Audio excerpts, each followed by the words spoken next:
Good evening, everyone. Welcome to Bensalem Township Council meeting. Today's date is March the 13th. I would like to introduce you to everyone that's here so you know who we are at the podium. I'm going to start with the extreme left. We have our township engineer, Phil Worcester, our township clerk, Debbie McBreen. We have to the extreme right, we have our solicitor, Joe Pizzo, and of course, next to him, to his left, we have the Honorable Mayor, Joseph DiGirolamo. Our council members are, we have Stacy Champion to my right, we have Joe Knowles to her right, and he's our secretary. To my extreme left, we have Michelle Benitez, and then we have Joe Polari, our vice president, Ahmed Kisselback, chairman and president of council. We're going to begin the meeting by a moment of silent meditation or prayer, and we're going to follow with the Pledge of Allegiance. Please rise, please.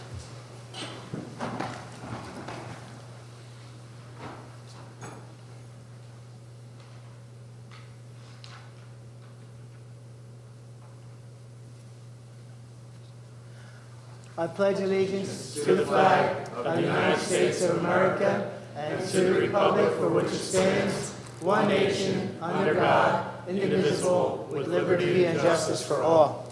Mr. Pizzo, can you explain why we were a little bit late this evening?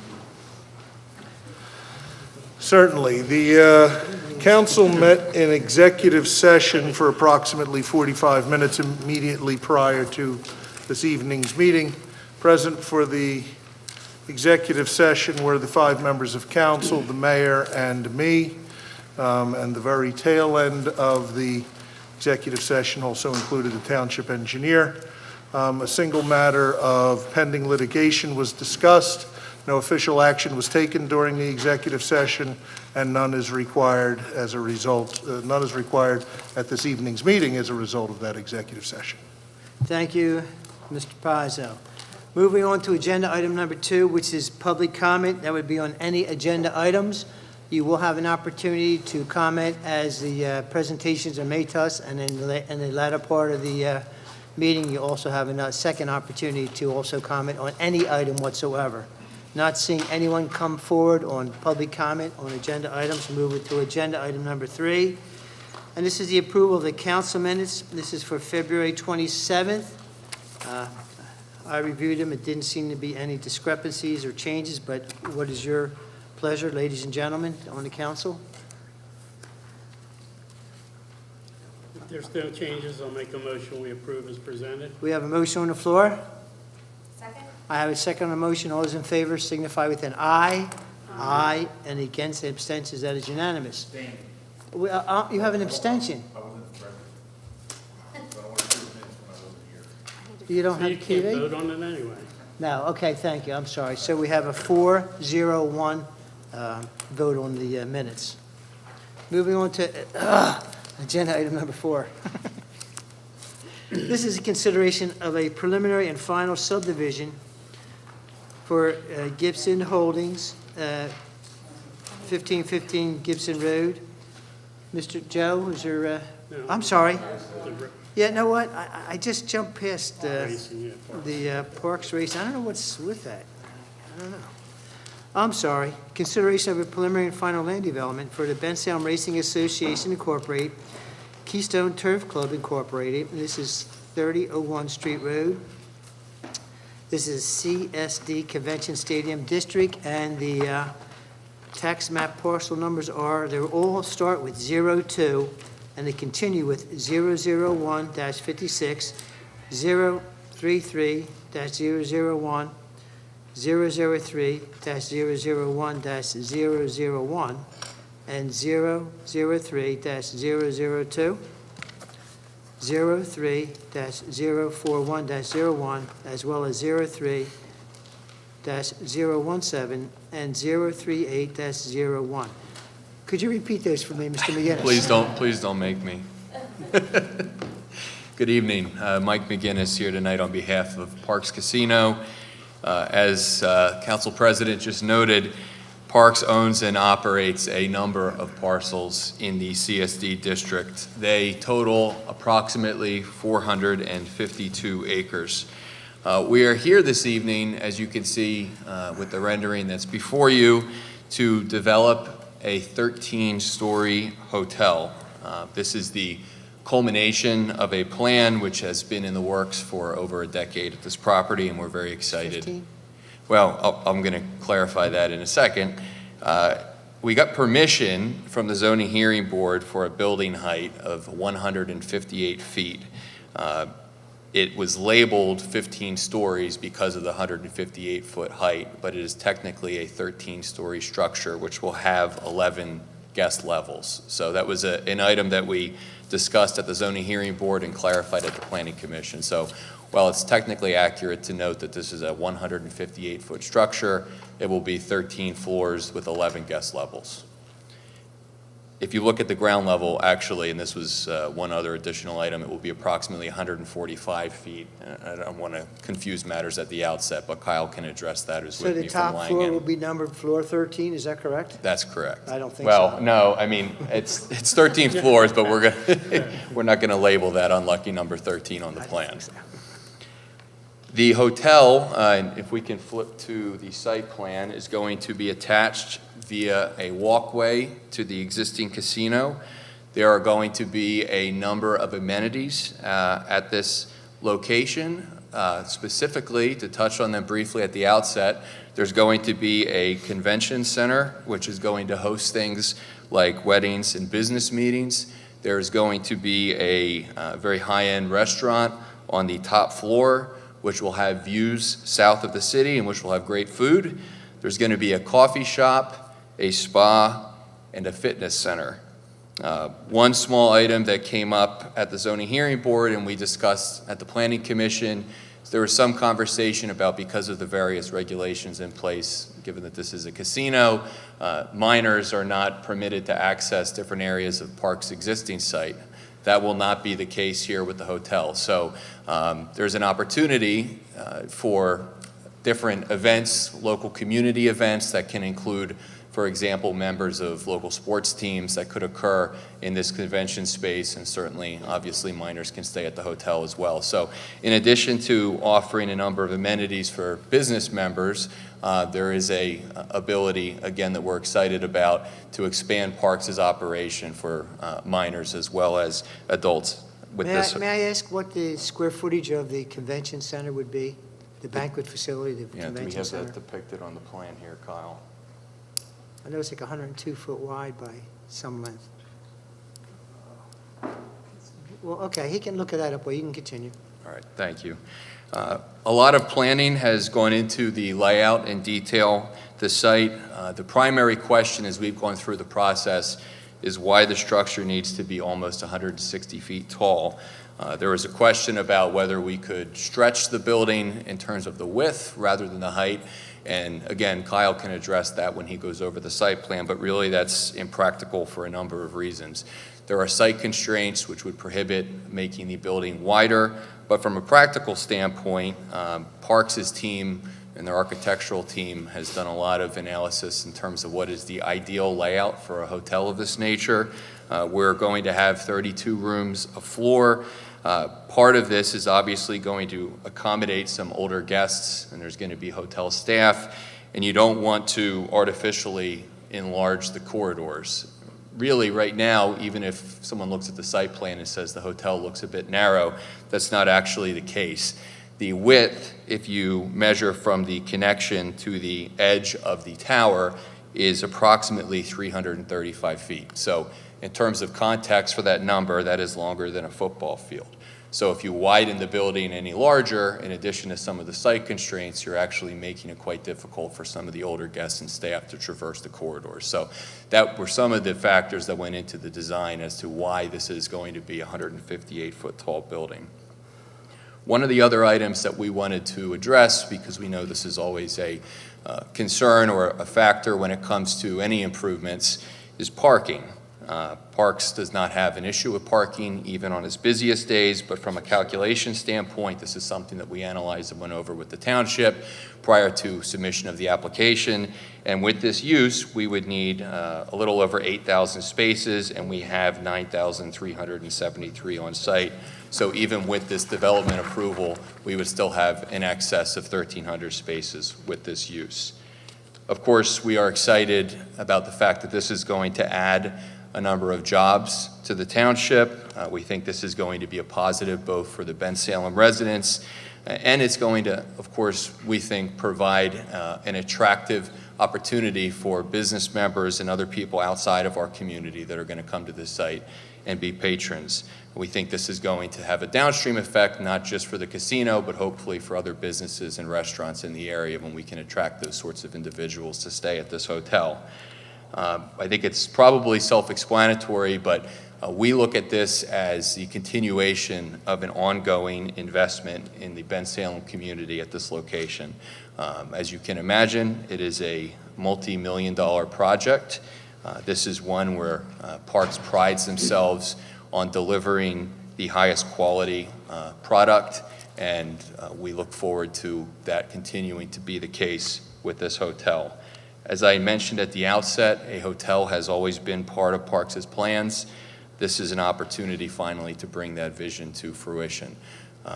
I don't want to speak for Parks' team, but I will here because they've said to me many times what strong partners Bensalem has been to Parks. They've been an integral part of making this location such a success for Parks. We look forward to this continuing being the next natural evolution of the use at this site.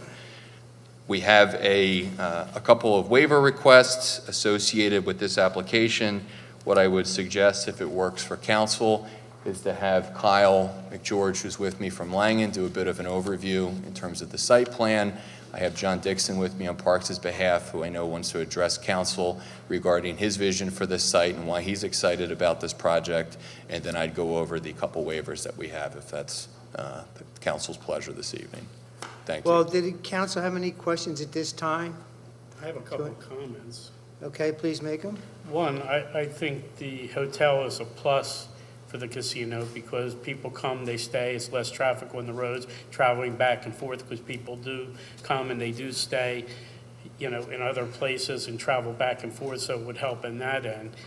And two, I think it moves it to the next level of what the facility is and what other facilities around are, and I think that's another plus, and it brings more people to Bensalem. But my biggest one is, do we have an idea who's going to be handling the restaurant or who might be interested in that restaurant? John, you come up. I don't know what the name of the hotel's going to be. That's a good one. Who's the partner on that? So my name's John Dixon. I'm the Chief Operating Officer of Parks Casino. As far as the restaurants go, there's actually two restaurants. There's one on the first floor in the lobby, and there's one on the roof. Both of those restaurants at the moment we plan to operate in-house. So they'll be our restaurants They'll be yours. operated by us, just as all the other restaurants with the exception of Chicky and Pete's. Right. We operate them all, so yes. Okay, thank you. I just wanted to see if you're going to have any big-name chefs coming in and open their restaurants because So- it always is a plus for Yes, especially for so some- as you know, we do a chef's wine dinners in the Parks Grill, usually 4 or 5 times a year. We are planning in the restaurant that's in the lobby. It's designed with a show kitchen that's open, and we are giving some thought to that. Gives us an opportunity to bring in celebrity chefs and kind of do some special events in there that I think people would be interested in. And who are you partnering with as far as the hotel itself? I mean, is there going to be a name hotel that's coming in here, or is this going to be run by Parks Casino itself? So it will be Parks Casino Hotel. It will be run by us. Okay. We're not flagging it. We do use Marriott as our kind of brand standard for designing and building the hotel. So it is going to be a 4-star plus property with fantastic finishes and great amenities. But it will be just a Parks Casino brand hotel. And the rooftop restaurant, which took my question away. Yeah, still having a rooftop restaurant, right? Yes, we do. Like, what capacity is the rooftop restaurant, do you know? Is it the full floor of the top floor? No, it's you'll see on the rendering if we could maybe go back to that. Sorry, Carl.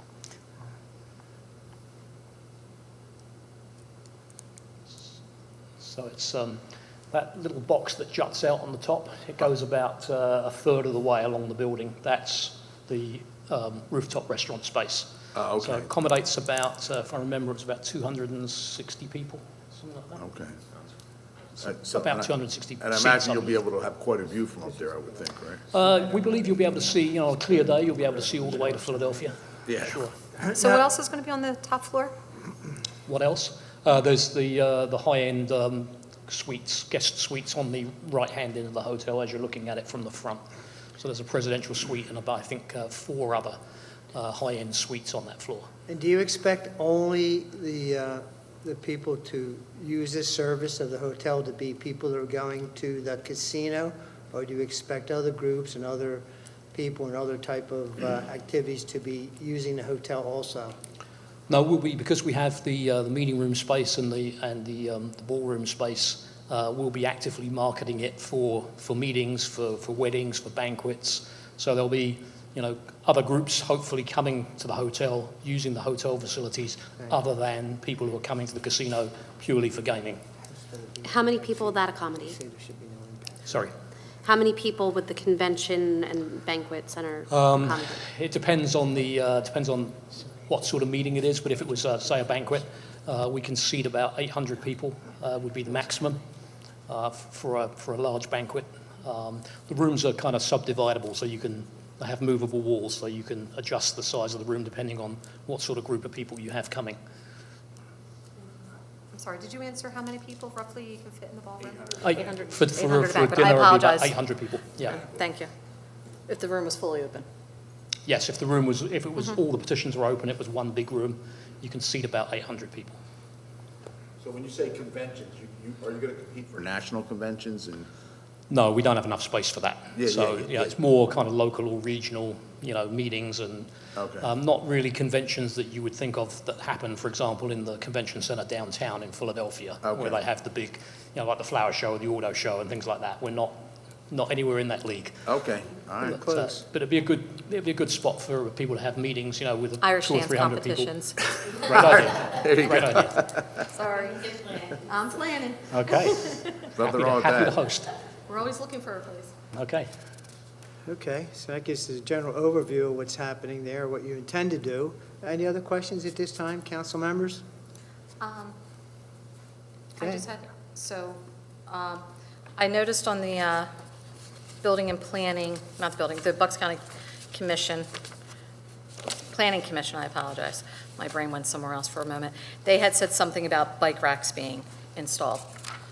And I know you had talked about, employing people from Bensalem or whatever. So is that something you would consider to do, or do you feel that's not something? Just, Bicycle facilities, Dee? so, yes. Well, people ride bicycles, people do ride them now, and they're trying to get to work, and some people, Yeah, we do actually have a small number of employees who ride bicycles to work, and we do have some bike rack in the employee parking lot. So I think that's something we could certainly look at.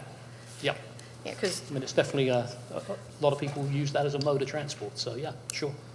I know it's not the safest to ride bikes on True. Street Road or on some of the surround, but it doesn't mean that people don't do it. Yeah. So Well, we can I'd rather certainly have them take a be look. able to keep their bikes safe at their destination if they If they can, reach it. if they reach it, but yes. Okay. Okay, thank you Thank very you. much for being here, Thank you. making your presentation. Okay, Mike, how'd you make out on the size of the banquet hall? I know we're talking. I'm going to turn the floor over to Kyle. You can do a little Kyle? walk through the plan, too. Sure, Oh, so, thank you. All right, Kyle, you want to do that, then give us a general overview? sure, yeah. Thank you. So to answer your question directly, though, before I forget to, it's 14,000 square feet is that space. So, yeah, just to kind of quickly walk around the site, so we already talked about it in pretty general form, but just to show the location of the building, so the two things that you see on here, the actual tower of the hotel is this skinnier rectangle, and that's the dimensions that Mike talked about before. So that's sized to be about 300 feet long, and we feel it's the most appropriate for the number of rooms that's proposed for this site. Then, so that's the tower that's coming up the full height, and then behind the tower is the lower level. This is where the banquet space, and then also behind the banquet space is all the utilitarian space for the building. The access for the site is going to be from all the surrounding streets that go around the casino. You'll be able to drive up. There'll be a drop-off similar as there is today for the casino. There'll be a drop-off location in front of the hotel. There's 2 different levels for that drop-off. So one level is actually for the banquet space on the lower level, and that's what's shown as this lay-by area on the right side of the plan. And then as you drive up the ramp, you actually get to the first level of the hotel, and this will be where the primary entrance will be. So with those 2 different levels, we also have the parking that's kind of set up for both options. We've got accessible parking located at the higher level to get up to the upper level of that main hotel entrance. And then we've got additional accessible parking for the lower level that you could come into the building to the banquet space, or you could also take an elevator from this up to the first level of the hotel. So that's Is how we... that 2-floor parking, 2 floors, or is it just accessibility to go up a ramp? Correct. Ground level? It's not 2 floors of parking, it's just accessibility from the Okay. lower level and upper level of the All building. right. And then the banquet facility, that would be valet parking, I assume? A combination, yeah. Well, again, this accessible parking is also meant for the banquet level, which is also at the same level as this accessible parking.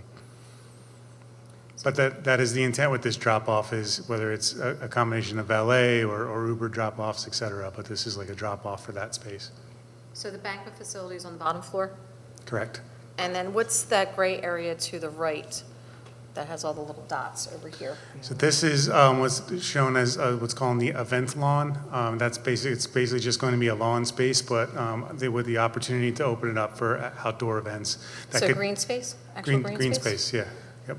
And a Green space. basin, as you Yeah. can see to the back. So the stormwater basin is located behind this area, also potentially going to be underneath a portion of it. But the idea with this is that this will be a green space, so you could either have an event open up from the banquet hall to this, or it could even be a separate event entirely happening at that green space. Now, will that also have some landscaping going around it Good question. to shield it from people driving around? Because if I'm having my wedding outside, I don't want to be looking at everybody. It's nice to hear the horses running maybe, but I don't necessarily want to be looking at everyone. Yes, there is some landscaping. It's not shown on this plan, but there's landscaping on both sides of this location, so to screen from the And my street. question would be similar to what Stacy is saying, Ms. Champion, that on that open space, is it just going to be flat ground, grass, or is it going to be accommodating, I'm going to say weddings, because that's the field I was in for many years, that would have architectural designs and such where a bridal party could actually take photographs there, similar to we have a venue in Bensalem that has a magnificent outdoor area. It's not that large, but it's still an area where they could do that. Have you any consider? Well, So- not a covered area, but like I'm talking about the place on Galloway Road. Yeah, but they have a covered area for weddings underneath. I'm not worried about that. I'm talking about the outdoor photography where it Oh, has the it fountain. has a fountain and it has a beautiful tree area and a Sure. bridal party could actually have their venue on location and take the pictures outside without going off of location. It's something, since you brought that area up, it wouldn't have to be a major part of that. It could be a 1/8 of that area or even smaller. So there is some areas that are landscaped more heavily for that type of photo opportunity. A lot of that event lawn area is being left open as lawn really for flexibility so that they could have different types of events. But that is the intent, is to landscape around the perimeter. All right, well, you may want to consider, in addition to landscaping, as I just said, to have some type of structural, Some sort of gazebo? like a gazebo would be nice, or there's a place that has a water fountain that's magnificent, weeping willow type trees, and it's not that large of an area that it would take away from any part of the open space that you're talking about. It would only be to your advantage.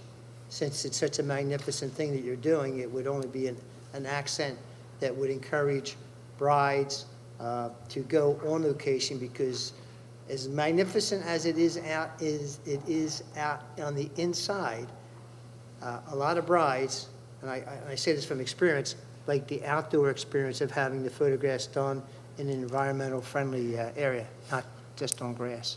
And as Stacy said, with shrubbery or trees that would protect it from the outside cars and things like that.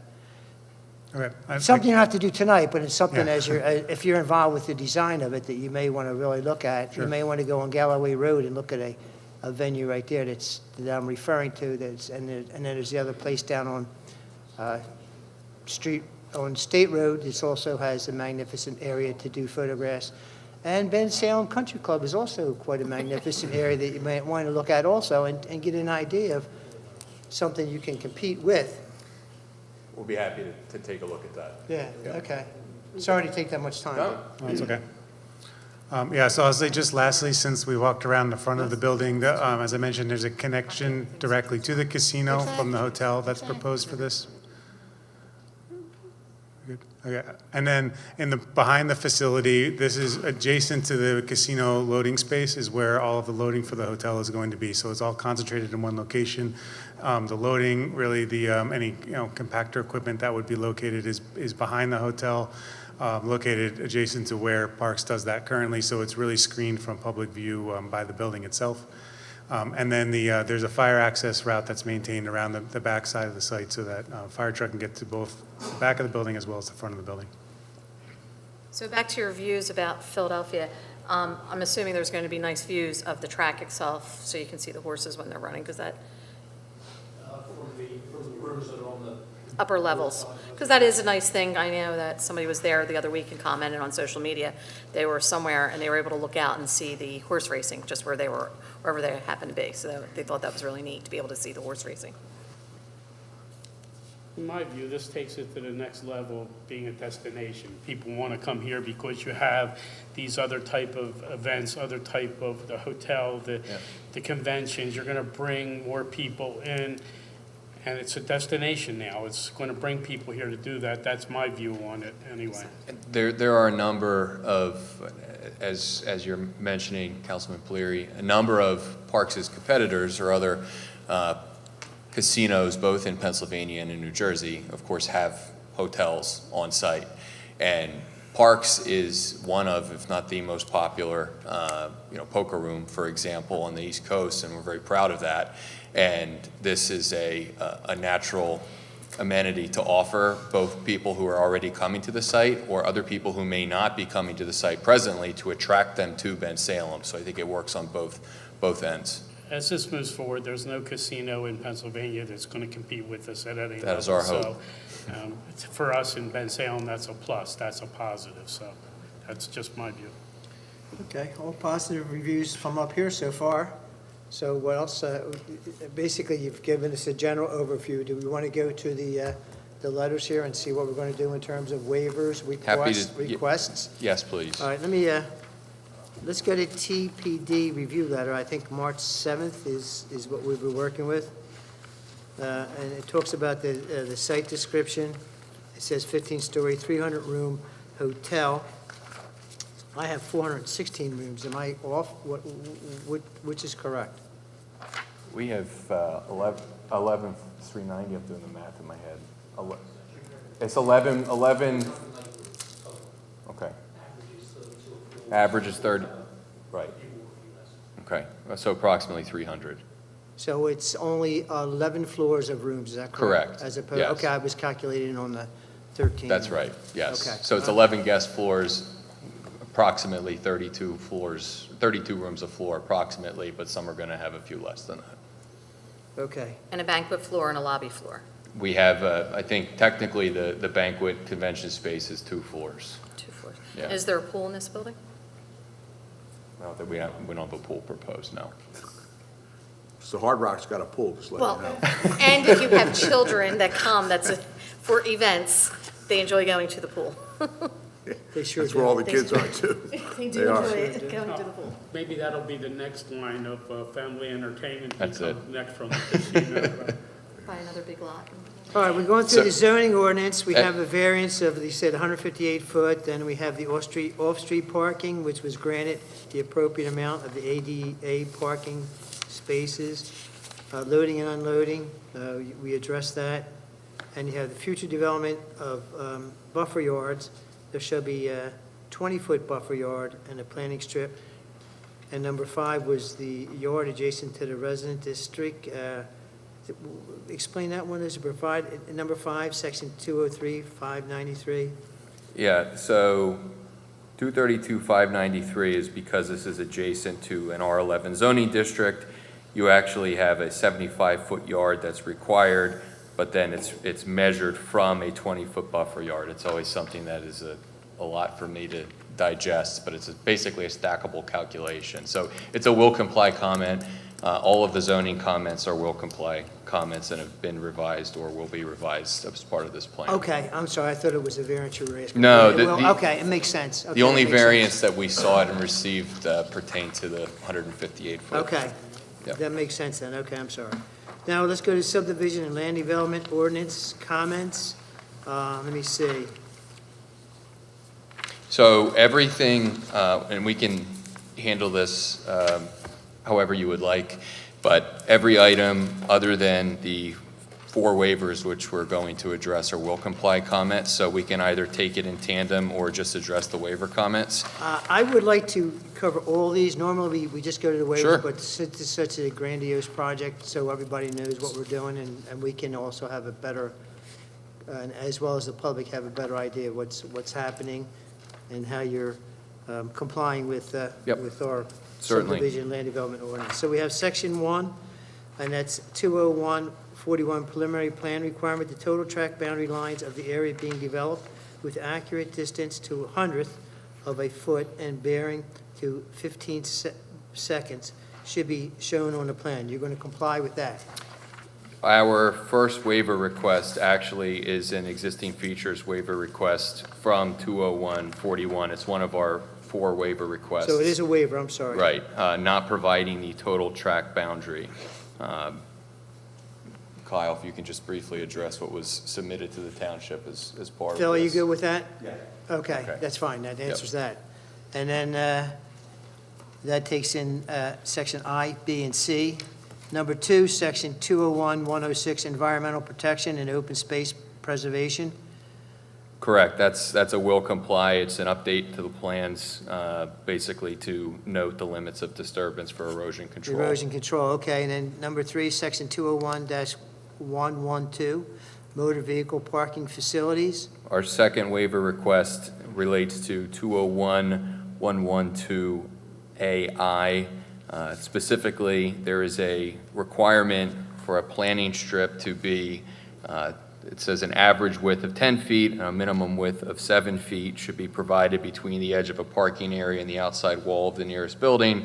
And then in this case, if you can show on the plan really quickly, Kyle, where we're talking about, we do not meet the minimum width. The northwest corner of the building, we have a 3.5 foot right there. So it's at the bend, It's at the bend and behind. Okay, so it's Right. because of the, the contours of the, okay, the yep, contour of the design the itself. access, that's correct. All right, I have it as a waiver. Correct. And then B's can comply, which is layout for the accessible parking spaces. Doesn't allow for a driver to exit the vehicle onto a paved surface as there is curbing and grass immediately adjacent. There should be an access route for the driver. Correct. Yes, You that's a will complying with comply. that? And C, As- and also number 3C is provide detail for each proposed light fixture. That is Provide- also Okay. a will comply. Number 4, section 101-114, non-residential development.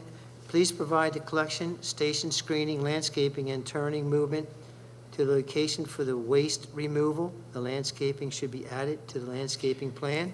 So this, I said we had 4 waivers. I'm not sure if this counts as, this could be one of the 4 or may not be a waiver depending upon the township's disposition. So we have provided the collection station.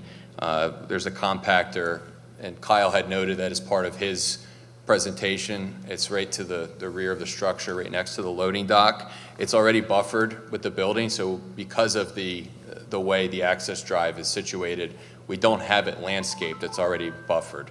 So it's a will comply in the sense that we're providing the details, but where it says the landscaping should be added to the landscaping plan, we're asking for there to be no landscaping right in the area that Kyle's highlighting because that's already screened in That'd terms be a of the waiver then. compactor. Correct. That would be a waiver. Then yes, Okay. then it would be a waiver. The No, it's building. blocked from the building. I don't Saying mean screened in terms of green space. I mean, if anyone is accessing the site, it's already essentially buffered in the sense that there's a structure that would prohibit anybody viewing it. No Which one, structure? no one's coming in The the building. building. There, no one's coming in from that area is what you're saying. That's all. Correct. It's the back of the building. It's the back of the building. That's all you're saying. Yeah. So it is a waiver. We don't even have that. Well, that's what I said, that's where I said I wasn't sure if it's a waiver or not. We aren't complying with the statement, the landscaping should be added to the landscaping plan. We don't have any landscaping. So if that's considered a waiver, then it's one of 4 waivers. If it's not considered a waiver, we don't have that as a waiver, we only have 3 waivers. Well, forget the landscaping. Would you be willing to put a fence around there? That makes sense?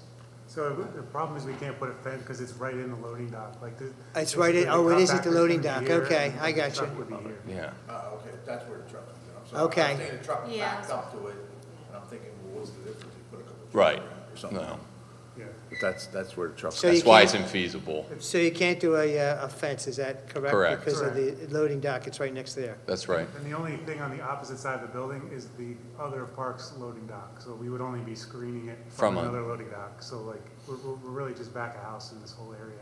Well, I could get lost around there, and I'll be, I've been down Atlantic City walking down weird streets, that's for sure. Okay, so, Mr. Phil, would you say that's a waiver, or was that a comply? I just think it's, NA? it's good, not applicable. Okay. Applicable. Then we don't have 4 waivers, then we only have 3. I just wasn't sure how that would be Oh, I only have characterized. 2. Well, I'll get to the last one So this in is not a moment. waiver, even though it is a waiver? It's not applicable. This applicable. landscaping's not applicable. Sounds like my report card from 5th grade. Okay. Number 5, Section 201-115, water and storage. This is important. No owner or other person shall construct, build, lay out, or install the whole or any part of any water facilities and storage facilities for the use of accommodation of any building or structure constructed or planned to be constructed within the township until and unless plans and specifications thereof have been filled and approved by the Bensalem Township Council, the Department of Environmental Protection, the Bureau of Dams, Waterways, and Wetlands, confirmed that these plans have been filed for the approval with the above-mentioned agencies, so that is complying. Okay. So that's a will comply. It's already occurred except for the Bureau of Dams, Waterways, and Wetlands isn't applicable for this project. Right, okay, and then B would be upon completion of the construction, the developer shall dedicate, grant, and convey all water and storage facilities and all rights-of-way and easement pertinent or necessary thereto to the township without any cost or charge to the township thereof. Therefore, and it says provide a note. Yeah, that's a will comply. Okay. 6, we have water supply and sewerage facility.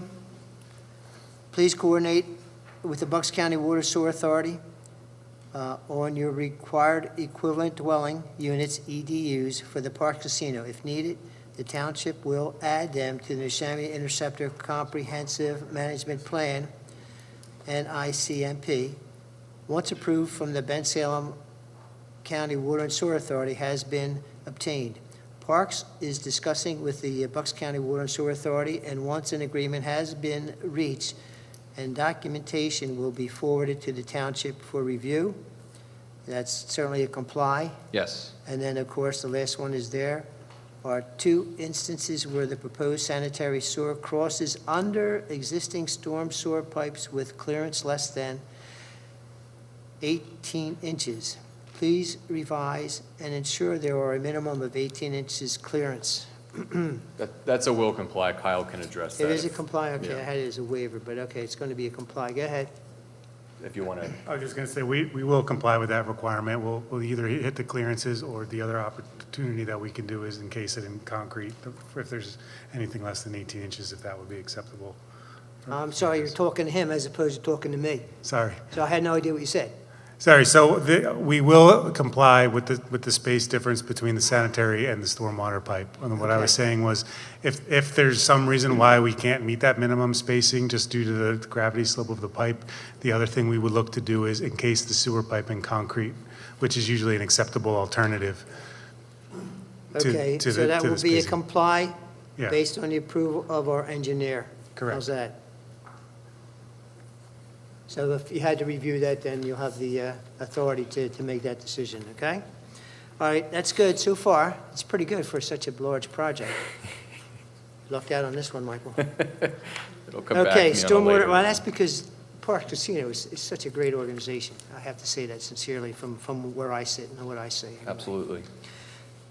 Stormwater management ordinance comments. Okay, this is important to us. You have basically, everything is going to be a difference in the flow is going to be less from Yep. the cubic foot per second, from the 100-year storm management to the 2-year storm management, and it's anywhere from minus 3.32 and up to as large as 5.82 on the 10-year stormwater management. And that's with an example of the 10-year pre-development is at 27.33. The post-development is 21.51. That's the 10-year. So that's pretty Correct. good. Yes. So we're looking for that. We're reducing our storm flow at all storm frequency levels, from the 2-year storm to the 100-year storm. Post-development will be reduced from the current conditions.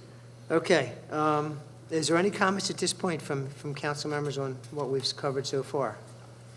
All right. If not, let me continue then. We have the following comments related to the township stormwater management ordinances. That these are some of the comments, and these are just comments or notes that I'd like to make for my gratification. That is number 1, section 196-47. And I have this for Phil Worcester to explain. It says, notes for the Mullen purse strength under Note 2 and Note 8 have different units. Please review and update as necessary. I have no idea what that means.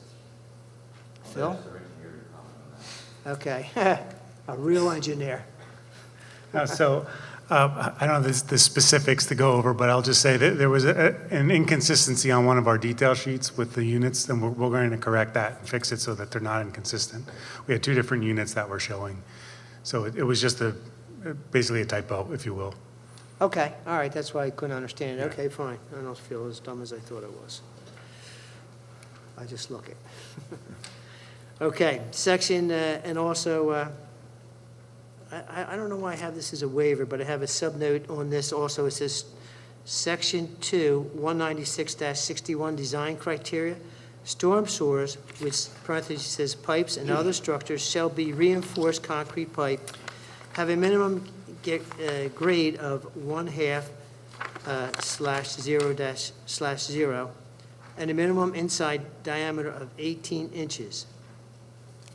So we had originally, two comments. We'd originally sought a waiver request and explored a waiver request for HDP piping instead of reinforced concrete. We withdrew that waiver request at the Planning Commission.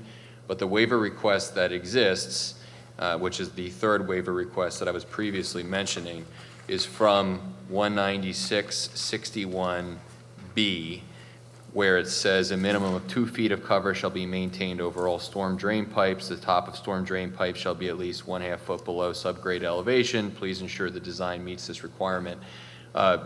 Just as a note, the area that we're asking for a waiver is just grass. So we never asked for a waiver for any areas where there's going to be any vehicle traffic. We're asking for it to be less than 2 feet in a couple areas where it's grass on site.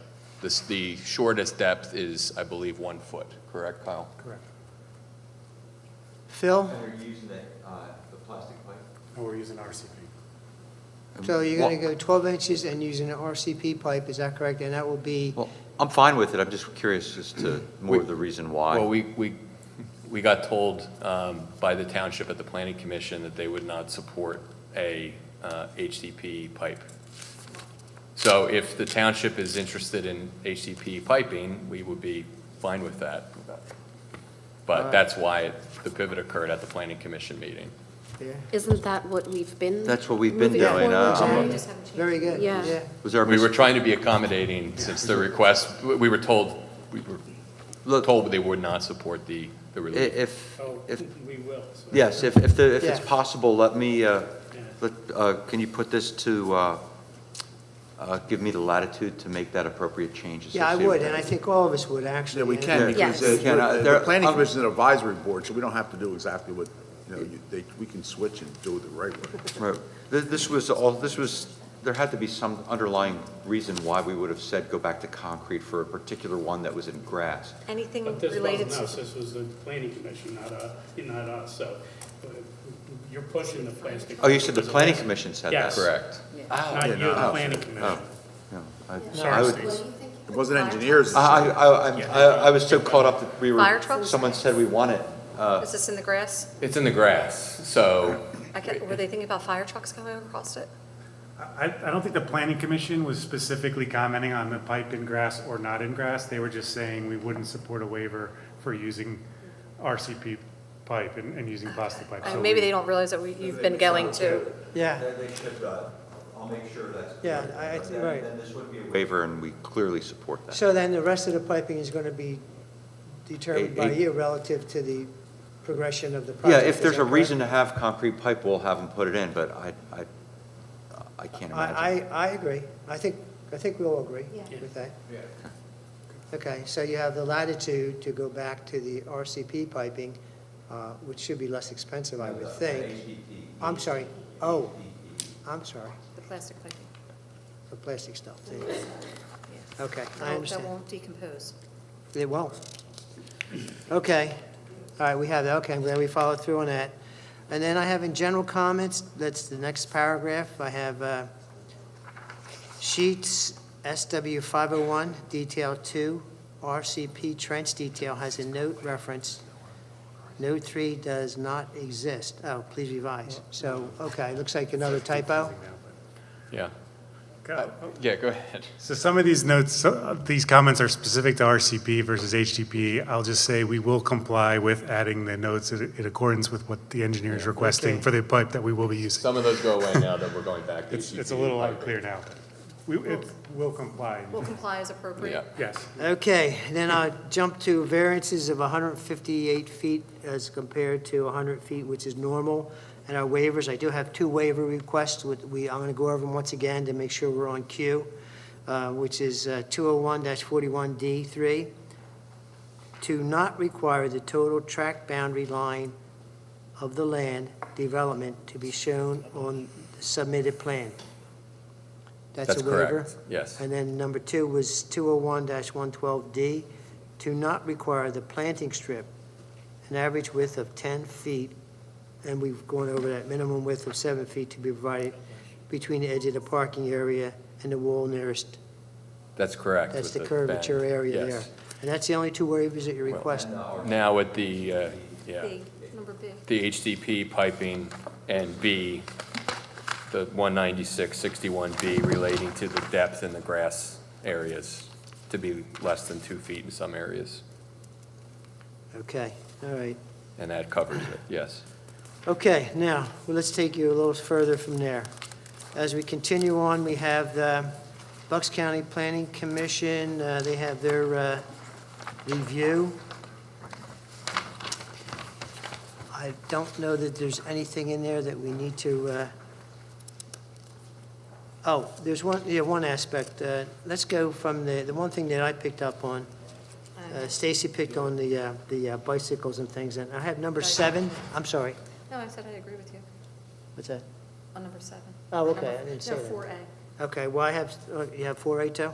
Yeah, we both talked about 4A. All right, well, let's talk about number 7, and Stacy can interject her comments also. Energy conservation, we recommend that the project consider the use of alternative forms of energy generation and conservation. That's pretty important for such a project. And this may include green roofs, young lady, solar panels, geothermal systems, or a requirement that buildings meet a certified energy efficient standard. We, at geothermal, I don't know if you know, we did that with our schools, our high school and other schools, and it seems to be working very well. And here, of course, well, that's right, the first we did it here, exactly. So I don't know if that's a consideration on your engineering aspect of it, or you're just going to plug it in and turn it on. I'm going to have to defer to the owner on that one. We're checking with our architect who's here this evening about any aspects of the hotel itself. I know we aren't proposing green roofs and solar panels with this development.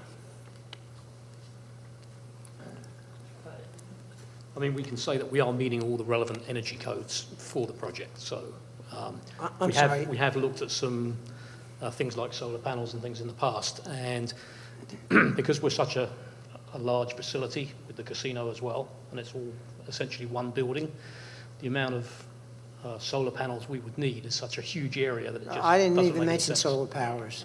I didn't even mention solar panels. Personally, I'm more interested in the green roof option. Geothermal. And geothermal. That's where I was going. Geothermal and We haven't looked at geothermal so far. We can certainly have our MEP engineers take a look at that. you and may see if want to that's- look at that if it's because feasible. it may be a savings in the long run Sure, as far I as mean, what you're and doing, for sure. We're all for saving money in the long run, for sure. And about the green roofs, I don't know where you would put them, but is that it seems like that would be one of the appropriate places to do it on a hotel. Yeah, I think the current design of the roof and the fact that we've got quite a lot of air handling units on that roof already, there actually isn't, if you look at the roof plan and the equipment layout, there's really not a lot of empty space up there. Okay, So a green roof probably in this instance wouldn't work. okay. All right, but you're looking at geothermal, Yeah, we'll get our engineers I to take a think look that at that makes for sure. sense, Thank you and- for the suggestion. and no one mentioned panels at all that I know I of. think the school district, one of them they saved, was a 10-year save, they figured it was 10 years before they got their recovery. I think they did it in 3 to 5 on one of the school buildings in town. Okay. So, Yeah, we'll take a look at this Yeah, after it's the just meeting. only Yeah, suggestions, good suggestions for you. absolutely. And you know what? I'm not an engineer. But I slept at a Me hotel neither. at Parks Casino. All right, Bensalem Township Fire and Rescue Department, there's a few comments here. I get, you're going to comply with all those? I Everything's a assume. will comply with Okay. fire, yep. And then we go to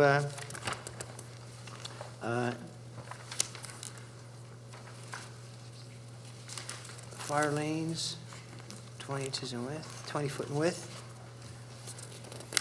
Let me just keep on going to here. I have, I have oh, one I'm question. sorry. That's okay. I didn't mean to do that. no, back to the Bucks County Bucks Planning County Planning Commission. Commission. The crosswalk, they made a comment about it being a substantial crosswalk. Did we address that earlier? I apologize if we did. It's on page 2 of the Bucks County Planning Commission. It's 4C, under circulation, crosswalk. You guys have great crosswalks there now, so I've been there for events and stuff. I could be wrong, the Bucks County Planning Commission is just an advisory board, I too. know, I'm just asking. So they don't have to do everything don't that they have to. I suggest. agree, but just given the number of people walking there, it's the only thing especially older people, Right. that's all, no, I did not go into Yeah, I anything. mean, I can say we're happy to coordinate with Phil's office, and if we need to widen the crosswalk between the parking area and the hotel, we're certainly happy to do that. Just wide, that way wider on the road. That's all. My dad got hit in a parking lot a few weeks ago, so. You all right? No, not a few weeks ago, December. Really? Yeah, Oh, my gosh. yeah, well, he thought the car was going to stop. I mean, he was on, no, he's 90. He was on, well, actually, yeah, he was 89. Yeah, he thought the car would stall him and stopped, All right. or he could outrun it. Okay, and let's go then to the Traffic Safety Unit Review. This is a land development. This is the Bensalem Police Department. Everything is good with them. And then the TPD, Traffic Planning and Design. Okay, let's talk about this. Okay, Phil? Okay. I want to talk to you with this, too. The traffic impact fee is not needed for this project. The proposed site will mainly serve as an accessory to the casino and will not generate additional PM peak hour trips on the external roadway network. Okay, I disagree with that. Number one, explain to me why you say that, why your company says that. Well, again, the PM peak hour is essentially 4:30 to 5:30 on a Thursday afternoon. And during that time frame, we felt that the increase in traffic would be negligible because the amount of people using the hotel are already going to the casino. So they're already going to be there. Or they're going to be, However, or their destination's the casino, which is already a part of the traffic numbers that go into it. Okay, and your assumption is that the residents or the guests at the hotel will be going to the casino. My assumption it is not, as they had just suggested not that long ago, that there will be other activities coming into the hotel, whether it being sporting activities and dramatic activities, venues and things like that. And so I think if this were a hotel that were to be built on Street Road, not on the Parks Casino property, would there be an impact fee? And the answer would be yes, there would be. Because it's not it's not like a Wawa, you're just passing by and happen to grab a hoagie or a cup of coffee or something like that. You're actually going to that destination, which is the hotel itself.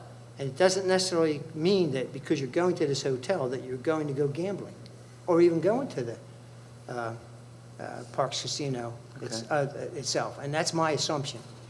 Well, and then in the Again, framework of what we've talked about earlier today with regard to some leeway, I would ask Parks to give us the opportunity to take a stronger look at that with regard to the traffic from the casino versus, more importantly, in my view, would be convention center type of operations that would impact that peak hour. Yeah. I understand. So we'll get some details and data from them. And I must say, I got to say too, that during this whole process with Parks, they've been gracious the whole way through with regard to anything that we've asked for. And one of the issues that we looked at strongly was the traffic improvements and that sort of things that might be required as part of this project. In fact, we coordinated with PennDOT as well. And there really aren't any that we already don't have with regard to Parks. We have adaptive traffic signals at all of our intersections. There's really not much to do that are impactful with regard to what Parks is doing associated with this hotel. But the transportation service area itself. But, and you're correct. So that's why I'm just pointing out that particular one is something that we should clearly take a look at. But I wanted to let you know that definitely we've been very thorough with regard to the improvements that would be required. And if this is one that has to be adjusted, then we'll adjust it and change the impact fee. Okay, so you're in agreement with paying the impact fee as based on your discussions with our township Of course, engineer? yes. And making the adjustments accordingly per service? trip? Yes, absolutely. Okay. May I ask one question? You had mentioned the peak hours only Thursday nights for this? No, the PM peak hour associated. Impact fee it's the highest PM peak hour Monday, Tuesday, Wednesday, or Thursday. Not Friday, because No, not Friday. if it's Friday. a wedding event on a Right. Friday night at 5 o'clock on Street Road, Friday, Saturday, and Sundays are not included within the impact fee calculation. Right. And I'm not a traffic engineer, but I think when we looked at it, some of the No, complicating agreement. No, that's okay. components of this are the PM peak hours during the week. I mean, we agree there are going to be additional people that are trafficking the site. That's our goal as part of the hotel.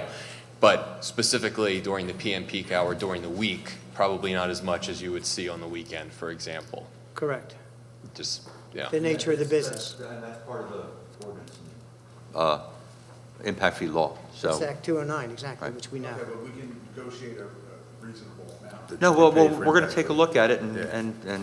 do it on the up and up with regard to that. I mean, the issue associated with the things that have developed over the time frame is the convention center, banquet center type of thing, and maybe there's some extra employees that are going to be working at that time frame. Your or that analysis, drive. your analysis is well taken, and we'll appreciate your decision on that and certainly accept it. Okay? And with you also. Of course. With also. Okay, that was it. I went through the whole thing, and we did go through the whole thing. Yes. And it was that important of a project that I think it made sense to do it on this one here, as opposed to just going to the two waivers. Okay, is there anything you want to add at this time?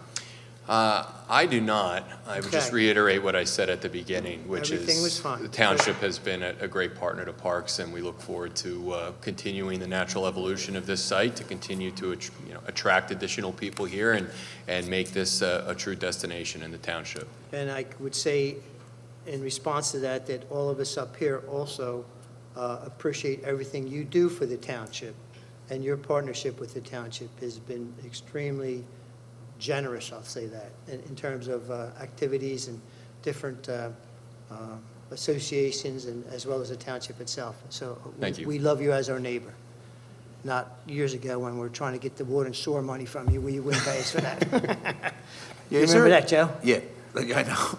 If this was, if you happen to get a favorable vote here, and you move forward, when do you anticipate a project like this would be started and completed? Sometimes we vote on projects like this, and then They're going to jump right over us. I don't want to bring up the Amazon supermarket, which is done and no one's doing anything with it, but like, when do you anticipate that construction would begin, and when do you appreciate, like, that it'll be in function?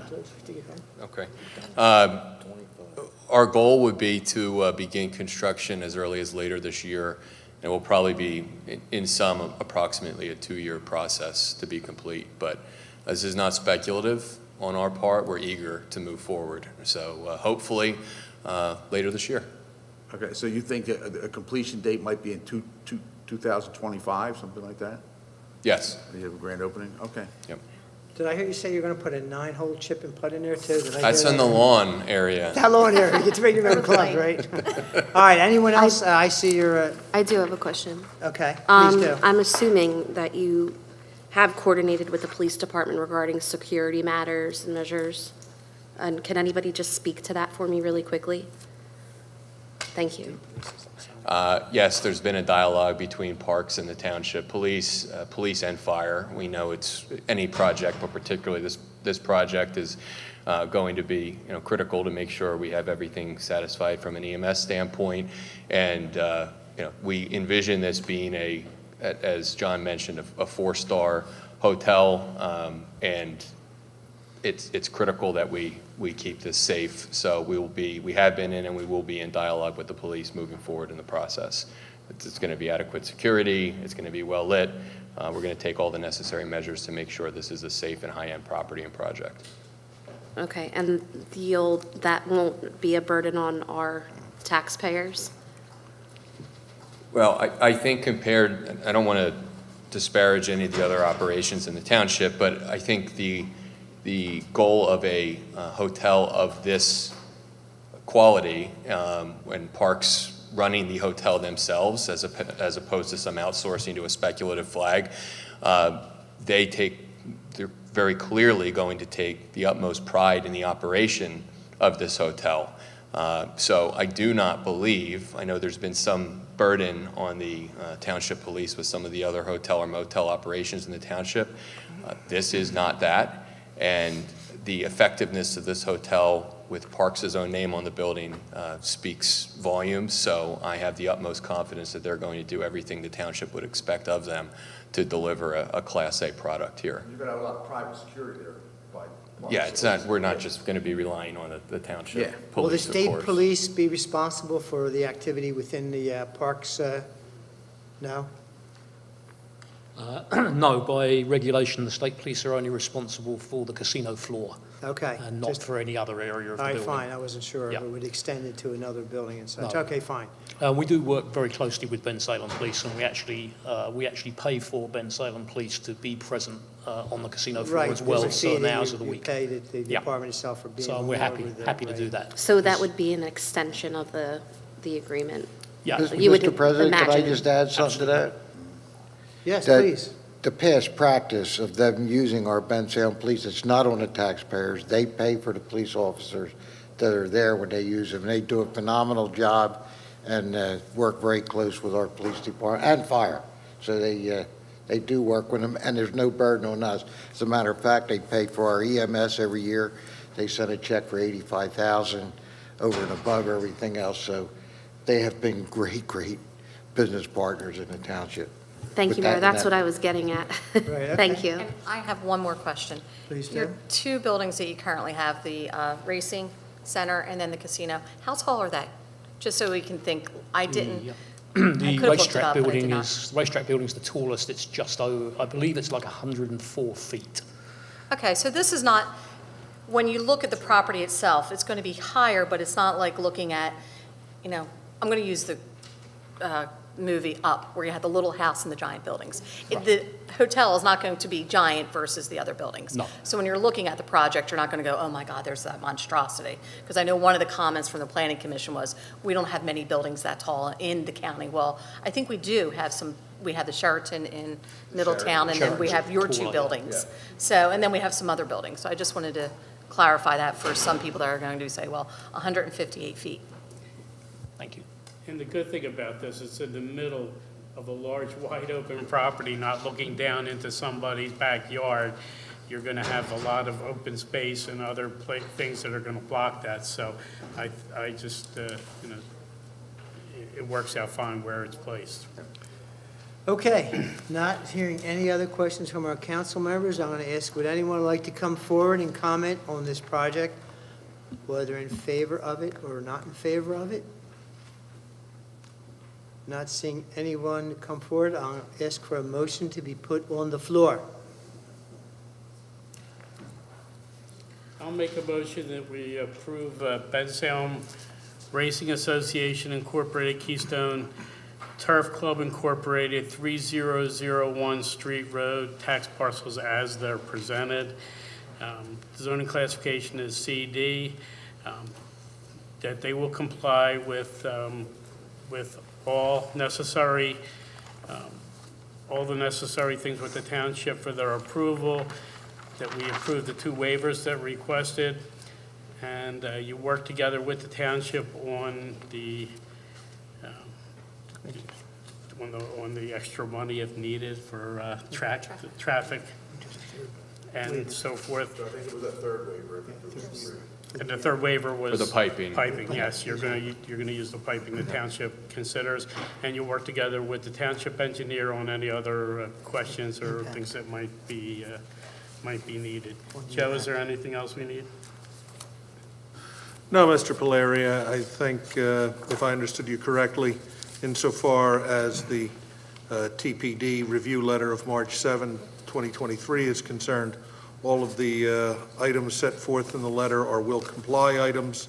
The 2 waivers identified at the end of the letter have been granted, in addition to the waiver that was discussed earlier this evening regarding plastic pipe versus precast or concrete pipe, I guess it was. In addition, the applicant will comply with all of the comments set forth in the traffic engineer's review letter, and specifically as to the issue of impact fee.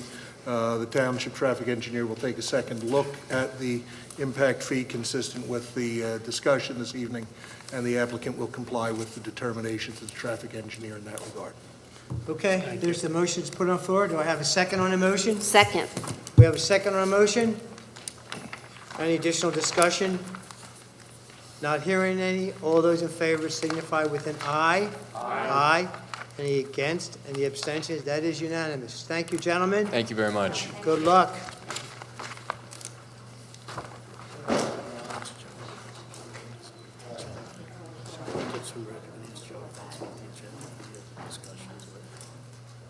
Right.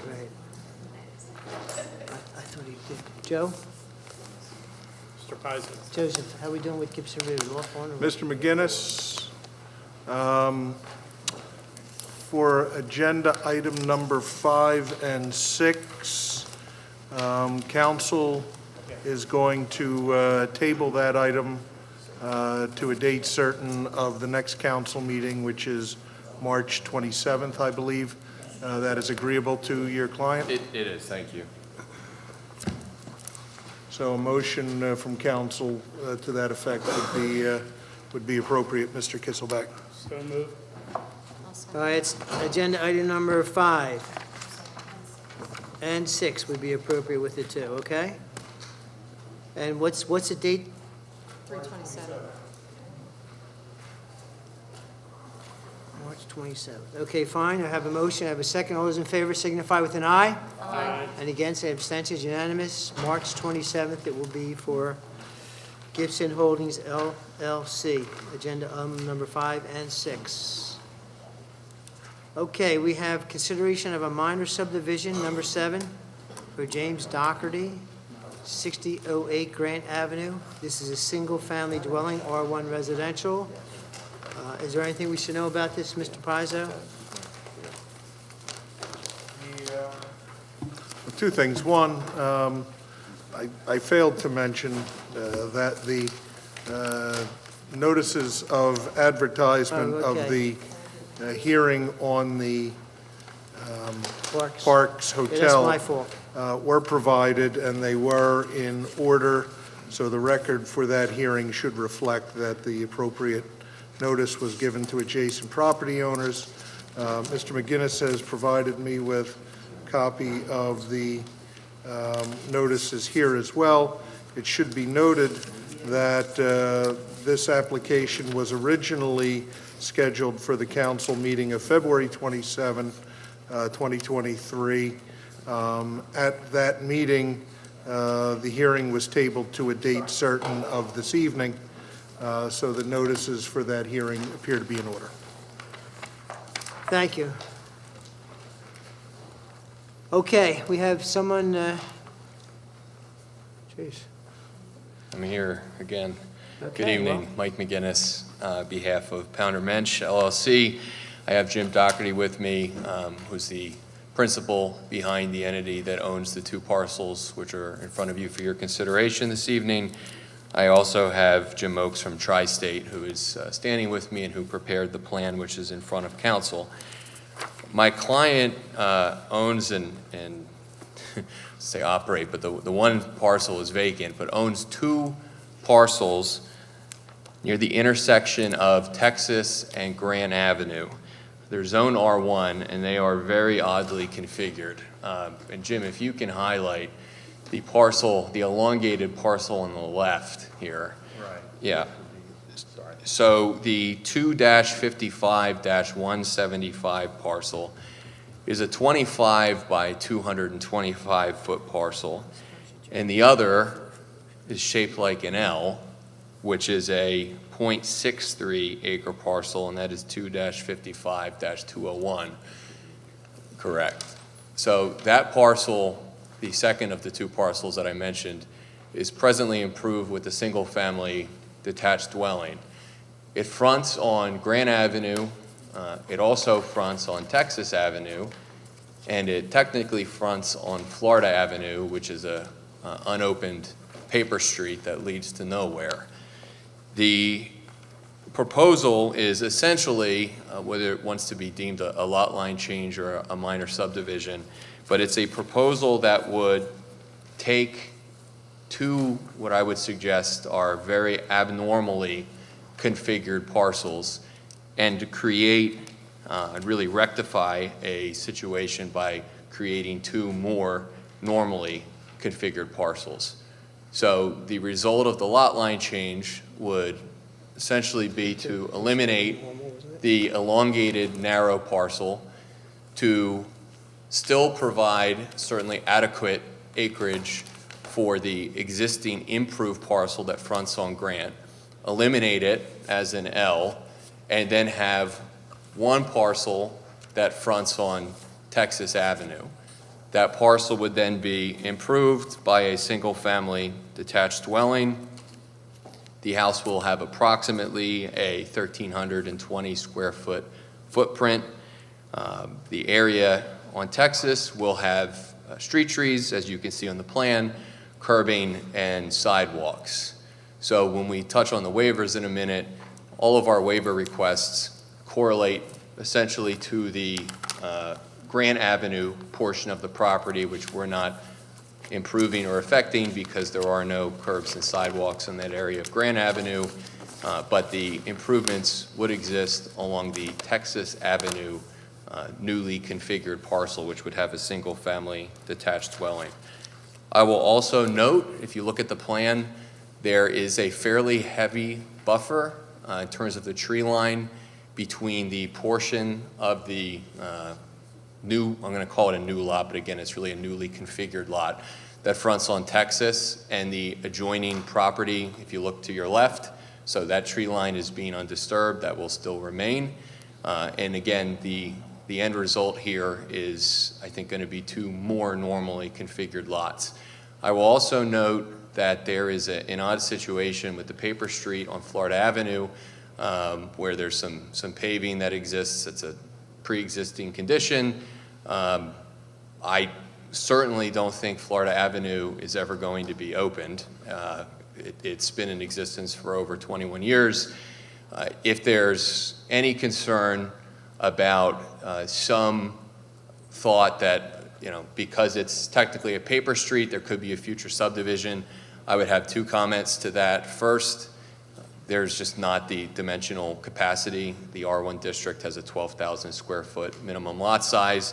But secondly, if council would like, we're certainly willing to deed restrict this so that there is no further subdivision after we create, again, what I think are the two more normally configured lots post-lot line change. We had identified a partial waiver for street trees in conjunction and in dialogue with Tri-State.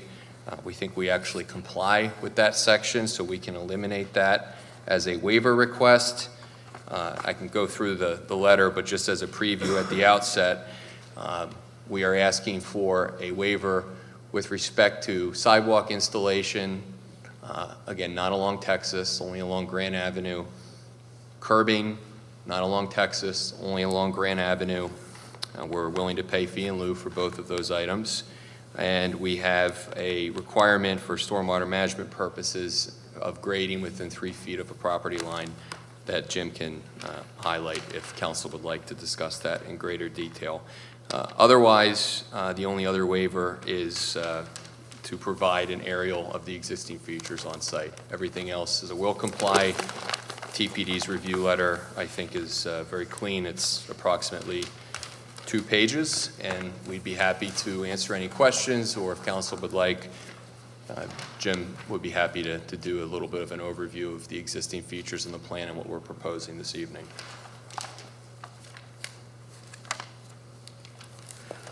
Okay. Any questions at this time from our council members? Yes, and I should have asked this before, probably to one of you guys, and to avoid this. Since I'm new and this is kind of, we have an existing house and we're subdividing into building a new house. Correct. How does that affect the stormwater management for the existing house? Because we're taking away land that may have been part, or who knows what, or, in terms of that. Because I see that we're putting in a proposed seepage thing on the Texas Avenue, but we're not doing anything with the existing single story. I don't believe there's any requirement, and I understand that, but I know we have so many concerns with stormwater management going on, and we also have, I'm pretty sure, if I'm not mistaken, this area does get a lot of water going down, trying, again, to reach the other side of the creek. So I'm just trying to understand that in that sense for that existing structure in terms of stormwater management, because you do have that existing driveway on Florida Avenue too. So it's impervious surface. Yeah, I know we are lessening the stormwater flow post-development with this construction, and Jim can touch on that and affirm that, and those calculations were provided for TPD. I don't know that any stormwater features are really not touching, as you've noted, anything on the existing structure. Yeah, so you're not changing the structure. Right. But just concerns with, Post-development, our stormwater flow is decreased with the stormwater features added to the, I keep wanting to call it the created new lot. It's not really a created new lot, but the reconfigured lot that fronts on Texas. The stormwater features that we're adding will reduce the overall flow in tandem when you look at both lots. So in 2024, once the house is built, the stormwater runoff in tandem from both of these parcels will be less than it is currently with the one house. and I'm sorry, why would it be less from the parcel that is, that would also go to that seepage? The combination. The overall, if this house was never built and the existing condition remained, there would be more sheaf flow and runoff as a result of the current conditions Of the entire lot, yes, of the entire lot than there will be. with the stormwater system. That is going in on Yes. Lot 2, on the Yes, Texas yes. Avenue lot. Right. Correct. So that's going to reduce the overall. That's Overall, right. yes. I'm just trying to understand and be Yep. Yeah. aware, because we do have, Bensalem has lots of water. Understood.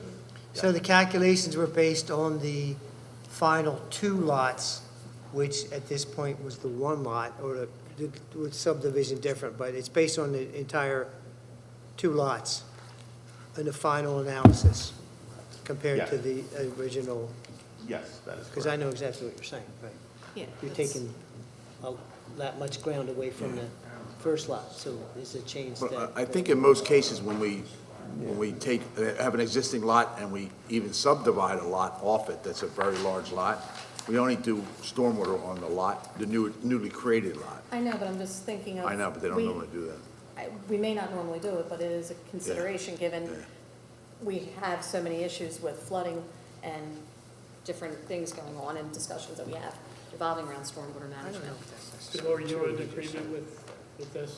Yeah, we're accommodating both laws, the stormwater. You might know or not know that in the past, we have not really done something like this with single laws. Putting the seepage, Putting anything. oh, and I appreciate it. I'm glad that we are doing this now as part of the thing. They've done exactly what we've asked them to do, and is manage the stormwater coming from those laws. So the new Grant Avenue lot, part of that stormwater will now flow into the seepage on the Texas Avenue lot. thing. That's right. From, again, I don't, I know it doesn't have a huge slope, so on that road. I've been on the road, so. I Yeah. guess I've been on the road. It'll be an overall improvement, right? Right. Okay, That was you're my, fine? Okay, and I agree with what you're saying and what you're asking, absolutely. I mean, yeah. Because I you're mean, taking it's the a- land from the one and putting it to the other, so if it was just considered a Grading one and lot, changing things. it would be a lot less you'd have to be required on your part. But we thank you for working with our township engineer, because that's an important part of what we're doing with the stormwater management. So that's wonderful. Oh, I have one more question. And you're asking us to keep the driveway on Grant Avenue that's on Florida Avenue? We're not touching anything with Grant. So Doing anything with it? right now, if you look at the existing site condition, yeah, that driveway is there. It's been there for years. Florida Avenue, candidly, I think as a matter of law, has probably been unofficially vacated because it's been in existence and unopened for 21 years. And the result of that, if it was ever officially vacated, would be you would divide that in half, and the Grant Avenue parcel would receive that landmass right there, and then the adjacent parcel on the other side of Florida would receive the balance of it. So we're asking for council's affirmation basically to not touch any of the existing conditions for the parcel on Grant, just to change the lot line and install the stormwater management with the single family. That's correct. You can't drive out to anywhere, can you? You're driving out to a paper street. Yeah, Florida Avenue would dead end into nothing, right? So this house is using this as their driveway? Correct. The existing house is using it as That's their right. driveway? Yes. On township land?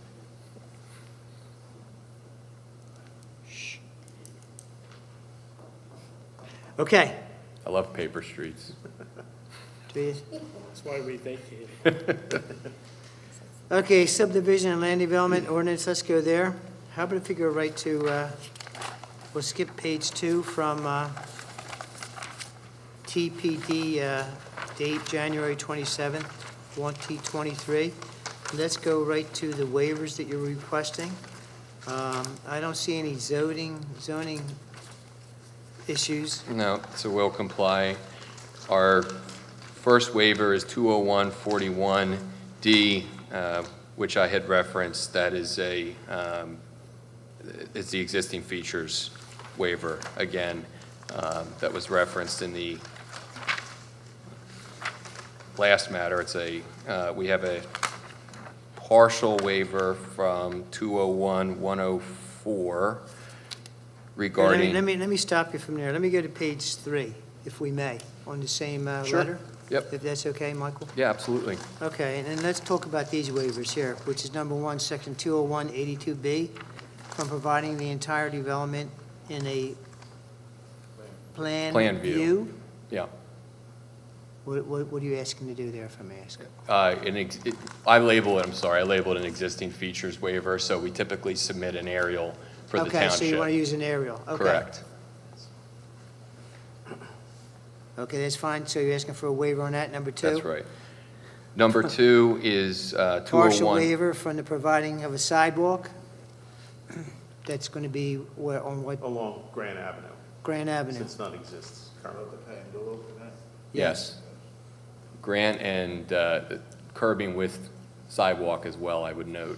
Fee in lieu for both, Texas Avenue, sidewalk and curbing are will complies. So that's why we have it labeled as a partial waiver. And then providing curb along one side of the abutting streets, we just talked about? Yep. So was that a waiver then, providing curb a along one partial. side? Okay. Right. Partial waiver from planting street trees? We believe we can withdraw that actually because we are planting street trees. So that's going to be a comply. Correct. And then number 5, section 201-1064C, that's to permit grading within 3 feet of the property line. Yep. So we can direct the stormwater to that facility, Okay, so it collect. And that's it. Everything else is a sounds like you thought this through. tried. Okay, all right. I have one question, Ed. When you say that you're paying in lieu for curbs and sidewalks along Grand Avenue, that's along the existing home too, right? Yeah, it's the Yes. property boundary on Grant. Yes. That's correct. Including Yep. the existing home? Yep. Okay, Correct. 'cause they normally require that. Okay, any other comments from our council members? It looks like a step in the back. Cut. Is that in order to get your, The boundary? yes? Yes, it was to get the lots relatively same in size and to avoid any variance possibilities due to how the lot lays out with that L shape. Nothing, I think if we start with the premise that the existing condition here is a bit of a mess with the elongated lot and then the L-shaped lot, nothing that we could design would be a perfect fit. If we did an elongated rectangular property, you're really eating into the rear yard of the existing home. So we wanted to do what we believe was the best design possible, which is what's in front of council, which we think provides adequate rear yards to both of the structures and is fully zoning compliant. So that's the reason behind it. And how many cars, I know how many cars can you fit in the driveway? As many as you want. It's 36 feet, is that like 4? Two and 2. 3. I know I know we're supposed to be able to back out and all that, but. So our driveway, do you want me to come up? Go ahead, Jim. So the actual existing driveway we have, which is on our site, not the paper road, there's plenty we have a 2-car garage that's a little oversized in the existing improvement.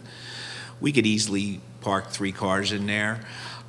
Regarding the paper road, which is concreted, No, I'm more worried about the new one. I'm not as worried the about new one's going to have a 2-car garage, and I assume, like almost every house, the macadam driveway will be able to afford parking for 2 cars. So only 2, not behind. I know we don't, just wondering. So- Two side by side, that's Yeah, correct. 2 side by side, So not 4 stacked. total. Yeah, and then 2 in the garage. Not that you're supposed to do that, but when you have the ones that are just 2, Yeah, Yeah. then everybody's parking on the street. understood. Do not park on a paper street. Okay. Would anyone like to come, any other part of your proposal you'd like to make to us this evening? That is it, thank you. Okay. Everything else is a will comply. Would anyone like to come forward and comment on this project, in favor of or not in favor of? Please do come up, give us your name and your address.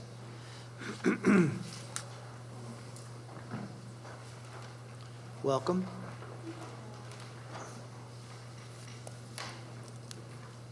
Jen Klein Clark, 5920 Grant Avenue, so just like 3 houses down from the existing lot.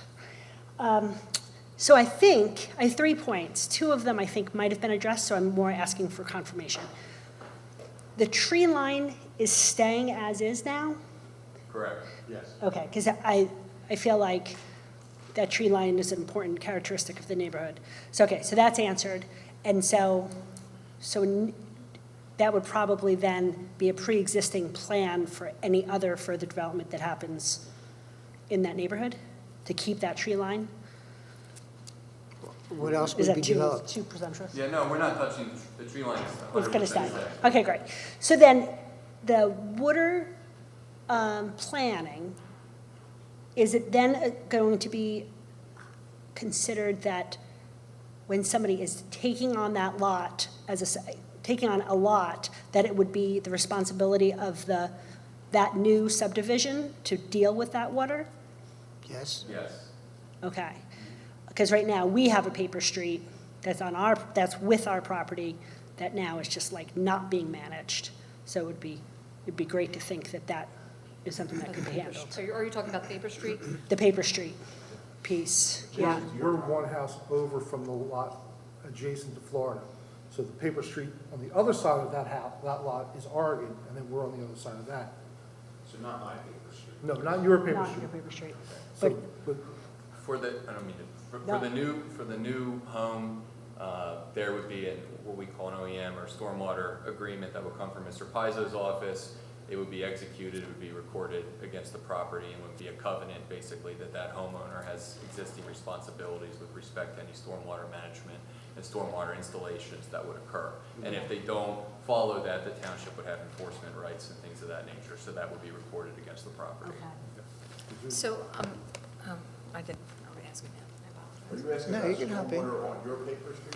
Like, So does- no, okay. we're trying to be sure that there's not going to be more stormwater No, issues So- going towards our direction. No, that's- Because of this No, development. that's with the, under, the seepage bed on that property. So I do have one It's question. collected and keep it- Yeah, we just don't want more coming in. No, no, no. Just- All right, stop the conversation back and forth. You have to address that. I do have one question. I just want to. Let Mr. please, Clary go I'm sorry, first. and I'm you go right. Patrick, you're going to talk, please introduce Oh, yourself I'm into the sorry. record, please. Thank you. Patrick Clark, also 5920 Grand Avenue, Jennifer's husband. His wife normally speaks for him. We know who the boss is, don't worry. So I do have one question to Mike or, the seepage. That is not a definitive spot for that. The only reason I'm thinking is if somebody wants to put a pool in here, an above-ground pool, I don't know about an in-ground pool, but if they want to do something in that's a large, is that the best place for it? Because then you are, in a sense, limiting the use of the central area of their We backyard. could certainly look at that, and that may be limited by the grading, the existing grading itself, but certainly something we could take a look at. Because then, yeah. Well, and someone have to take that into consideration when the purchase. And I understand that, but I'm- Need to get an in-ground pool or. Right, and that's, yeah, like, exactly, that just may be a situation where it's, and then Yes, but- they again be addressing more stormwater Yeah. issues by adding a pool Oh, and the trust me, I know, I concrete know. decking. Yeah, I better It have has the stormwater. I agree, I'm just wondering, best case, worst case, or, to be able to have some usage. That would be handled during a building and planning issue associated with permits, if there's a change No, I'm or something thinking, like yes, that. but I'm thinking now, so you could move it potentially if they did want to do something like that. But unlikely, I mean, that's where it flows. That's where the water's going. So, I mean, we're going to, that's why it's where it is. And that's what I assume that the new owners are going to know, that that's there for that reason. So, yeah. Right. So, What goes on top of them, what's that? on top of the seepage pit? Soil, uncompacted soil, so that as the water goes to it infiltrates down through, as well as having like a French yard type drain, thing? yeah, something that would collect it in the pipe, and then by the design of the seepage bed, it slowly releases it back into. Thank you, into the- sorry, I into the just, ground. after I looked at the plan here closer, it was where it was. And so my third concern is just, it feels like we're shoehorning in a house into an area that all of those lots are half-acre lots. And so I feel like that neighbor that's on the corner is going to be butting up against this other house. And I just feel like, again, we're looking at the characteristic of that neighborhood, that it's a significant change. Phil, what do you think?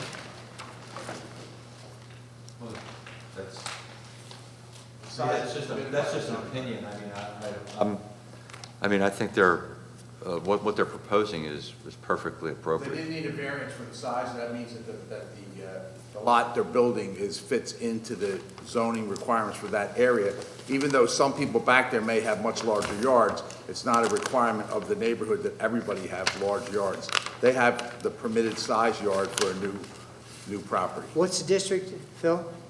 What was it, R what? R1, it's 12,000 square foot minimum, which it meets. All right, so it's quite appropriate for the area. I think people would have bigger yards. I think our smallest is 14,000 approximately.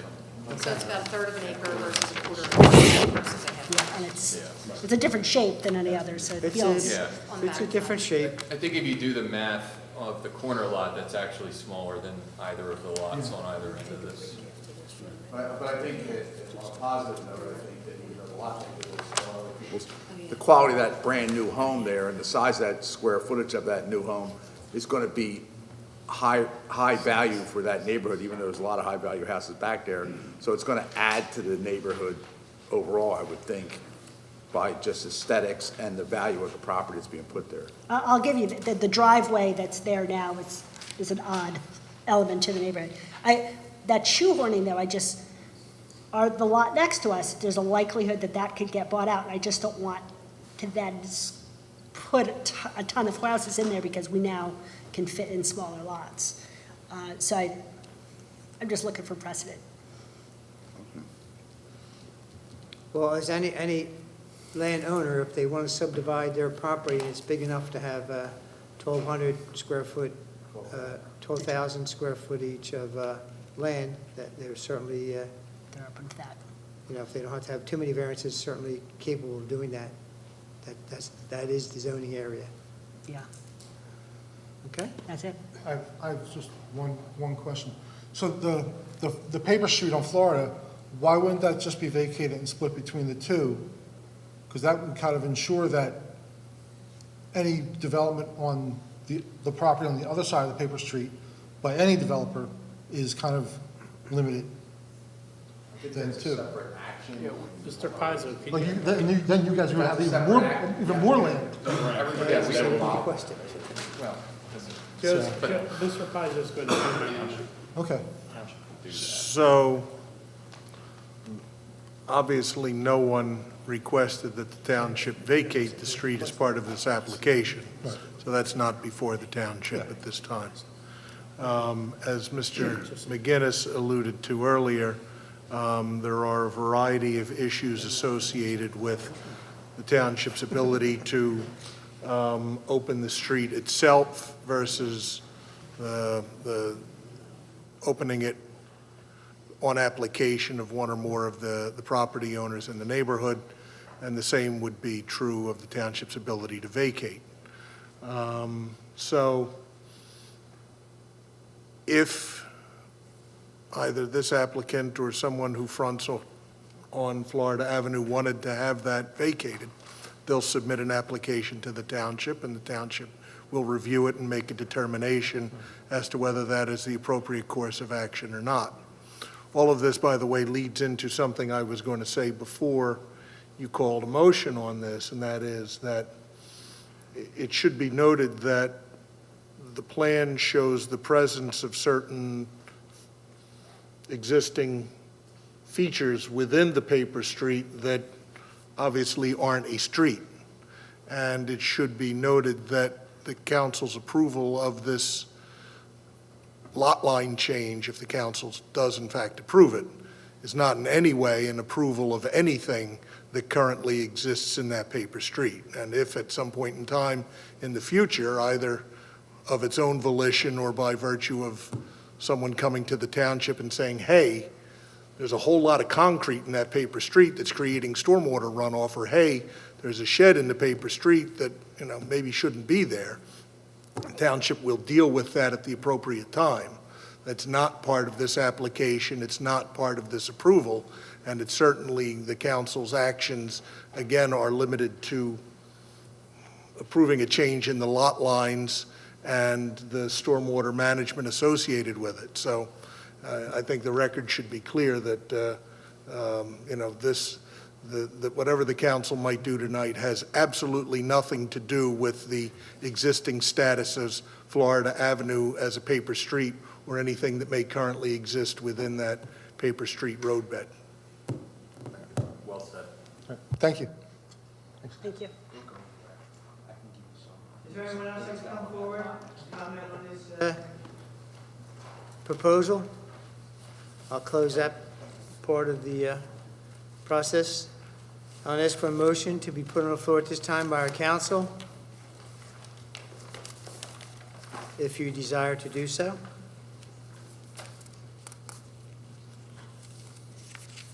I'll make a motion for the minor land development, location 6008 Grant Avenue, tax parcel 02-055-175 and 02-055-201.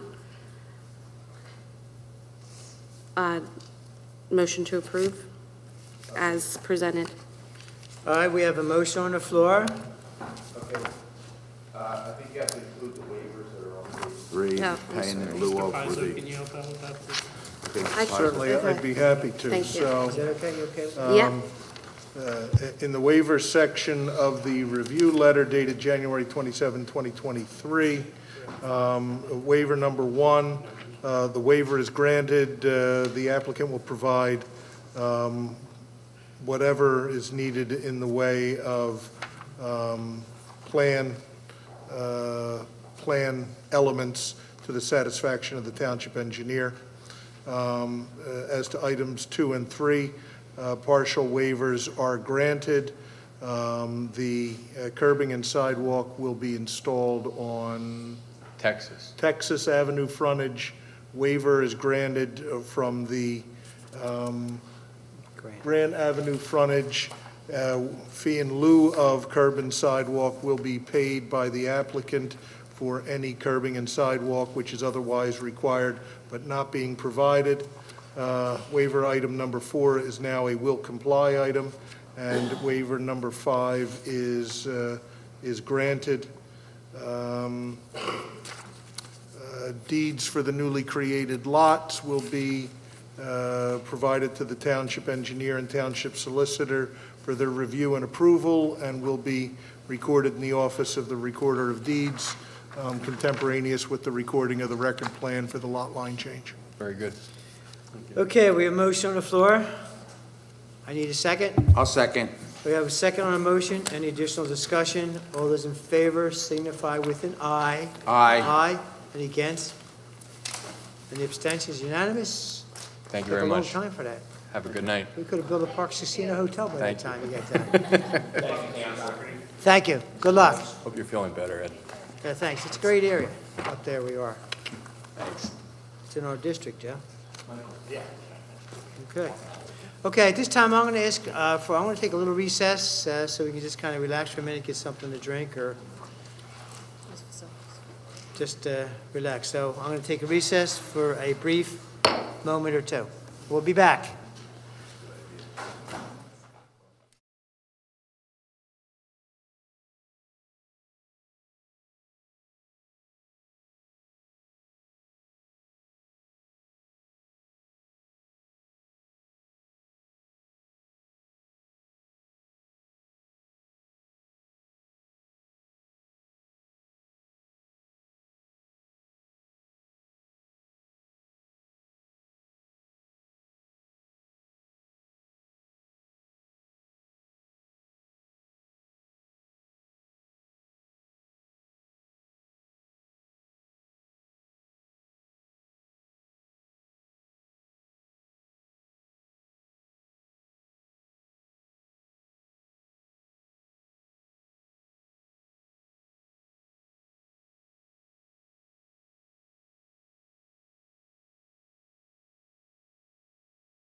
It's the Federation.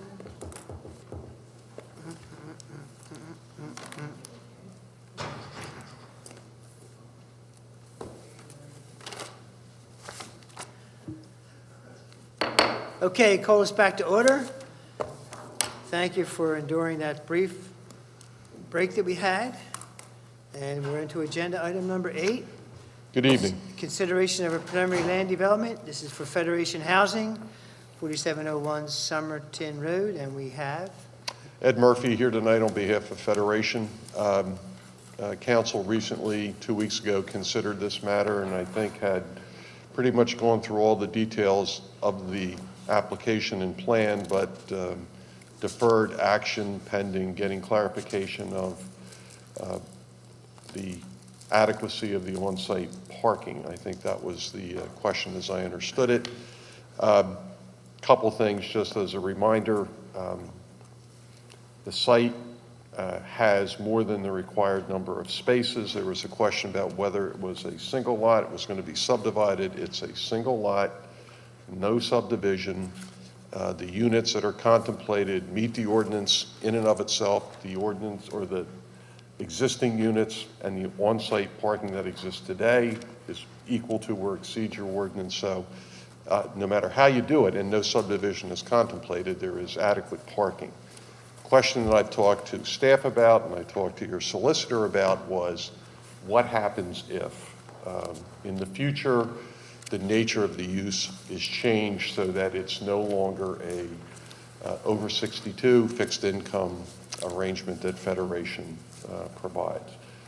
I've agreed that it would be appropriate, solicitor would prepare a restriction that would be recorded that would provide that in the event that the use would change in the future, that would then trigger the need for a reconsideration by council as to the adequacy of parking.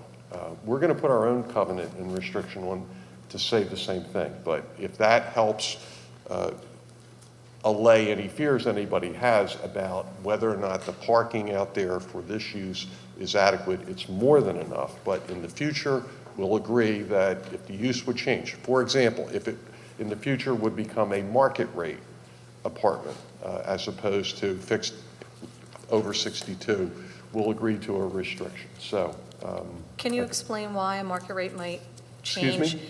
Can you explain why a market rate might change the number of parking spots? well, there may be more people there, maybe more people that would drive than the ones that don't drive now. Okay, thank you. So I just was trying to think that was understand. the fear as I've understood it, whether or not there's sufficient parking there. So I think that's the easiest, most effective way to handle it. Mr. Pizzo and I had that conversation, and I'm amenable to executing and recording a covenant. I have an issue with this being changed to a market rate project. The whole idea of this project That's is fine. it's senior living, so. Right, we it can't- agree. It can't be sold to somebody else to be used as regular apartments. That's the only reason that we consider these things, That's fine. because it's got to say 62 I and know, but we older. wanted to, I think from talking to Mr. Pizzo, unless I misunderstood during our executive session, the whole goal of the covenant, or something on the title, was that it remains. Yeah, that's not a fine. parking, that it remains a 62 and older or age-restricted facility, that you don't have the ability on title not to make it a regular apartment. That's fine. Nothing You to do with wouldn't, in other parking. words, you wouldn't be coming back to council for That's any not what sort it of said. approval, Well, correct? I think Mr. I think, Murphy is as I indicating said, that's agreeable. Federation does that anyway. They're going to, part of their obligation is to restrict the use of Okay. it to the same thing, so that's fine. Yeah, so, but just so you're clarified, I wasn't even here at the hearing, but what I was told was that if we're not concerned about the parking if it turns into an apartment, we don't want to turn it into a regular apartment at all. Understood. Okay? Yeah. Okay. As long as you're in agreement with that, we're not talking about Federation, we're talking about Federation disbands or sells to somebody else. They can't come in and say, okay, Understood. we want to do this, so we want that on the record. Mr. Pizzo, you'll make sure of that, right, that we have the necessary information on that? I trust it's clear. Mr. Murphy is saying that, yes, Federation is agreeable to a restrictive covenant that the property will only be used for senior housing. And you'll make sure that that's done. And that's for We'll both make buildings sure then? that that's incorporated. I'll remind council from your last hearing, based on my notes, that as to the February 13. 13 review letter of TPD, the applicant has agreed to comply with all of the items set forth in that letter. There were several waivers requested at the end of the letter. Correct.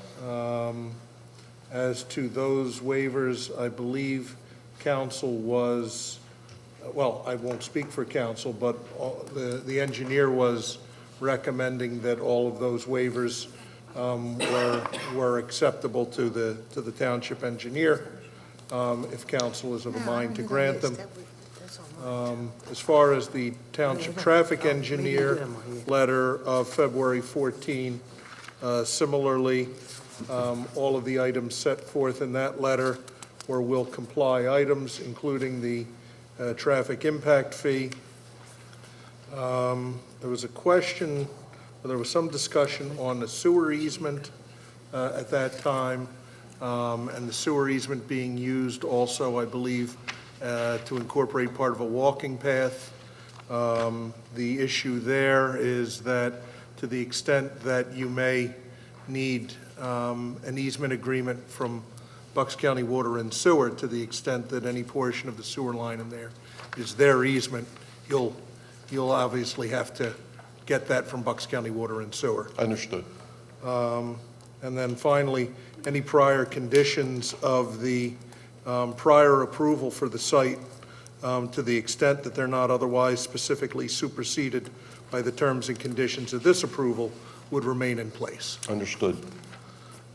And then finally, the covenant that we discussed, that will covenant that the property will only be used for housing for individuals 62 or older. We'll incorporate that as a note on the plan, as well as a covenant to be recorded before or at the time of the recording of the record plan for the site. Agreed.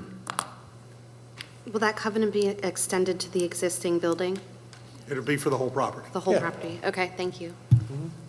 You can go back and extend that to the previously approved, Yes, particularly because the applicant is agreeing to that. okay?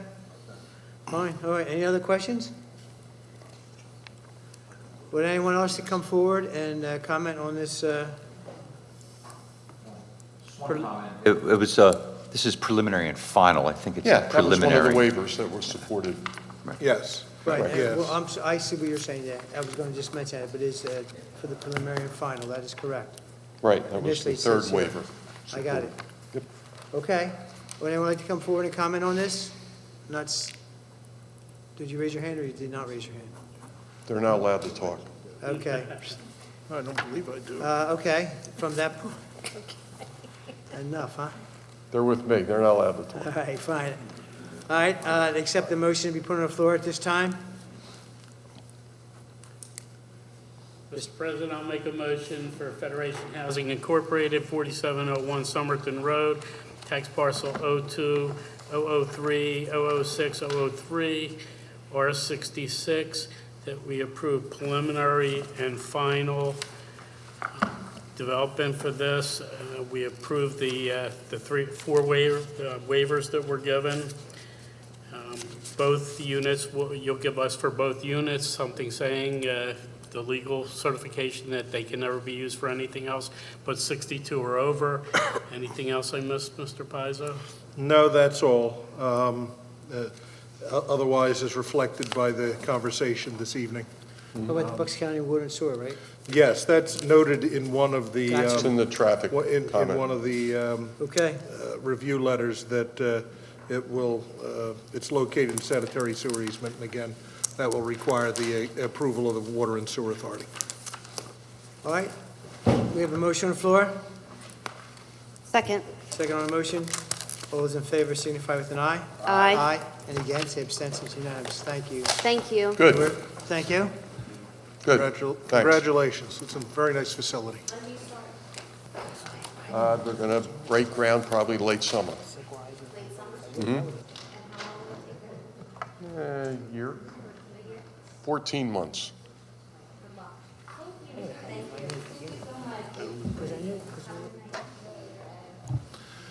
And as Mr. Murphy alluded, the minutes will reflect that the hearing, for that matter, did convene at council's last meeting on February 27, where there was extensive discussion on the various aspects of the plan. The public was also afforded an opportunity to comment on the plan at that time, and the matter was then tabled to a date certain of this evening.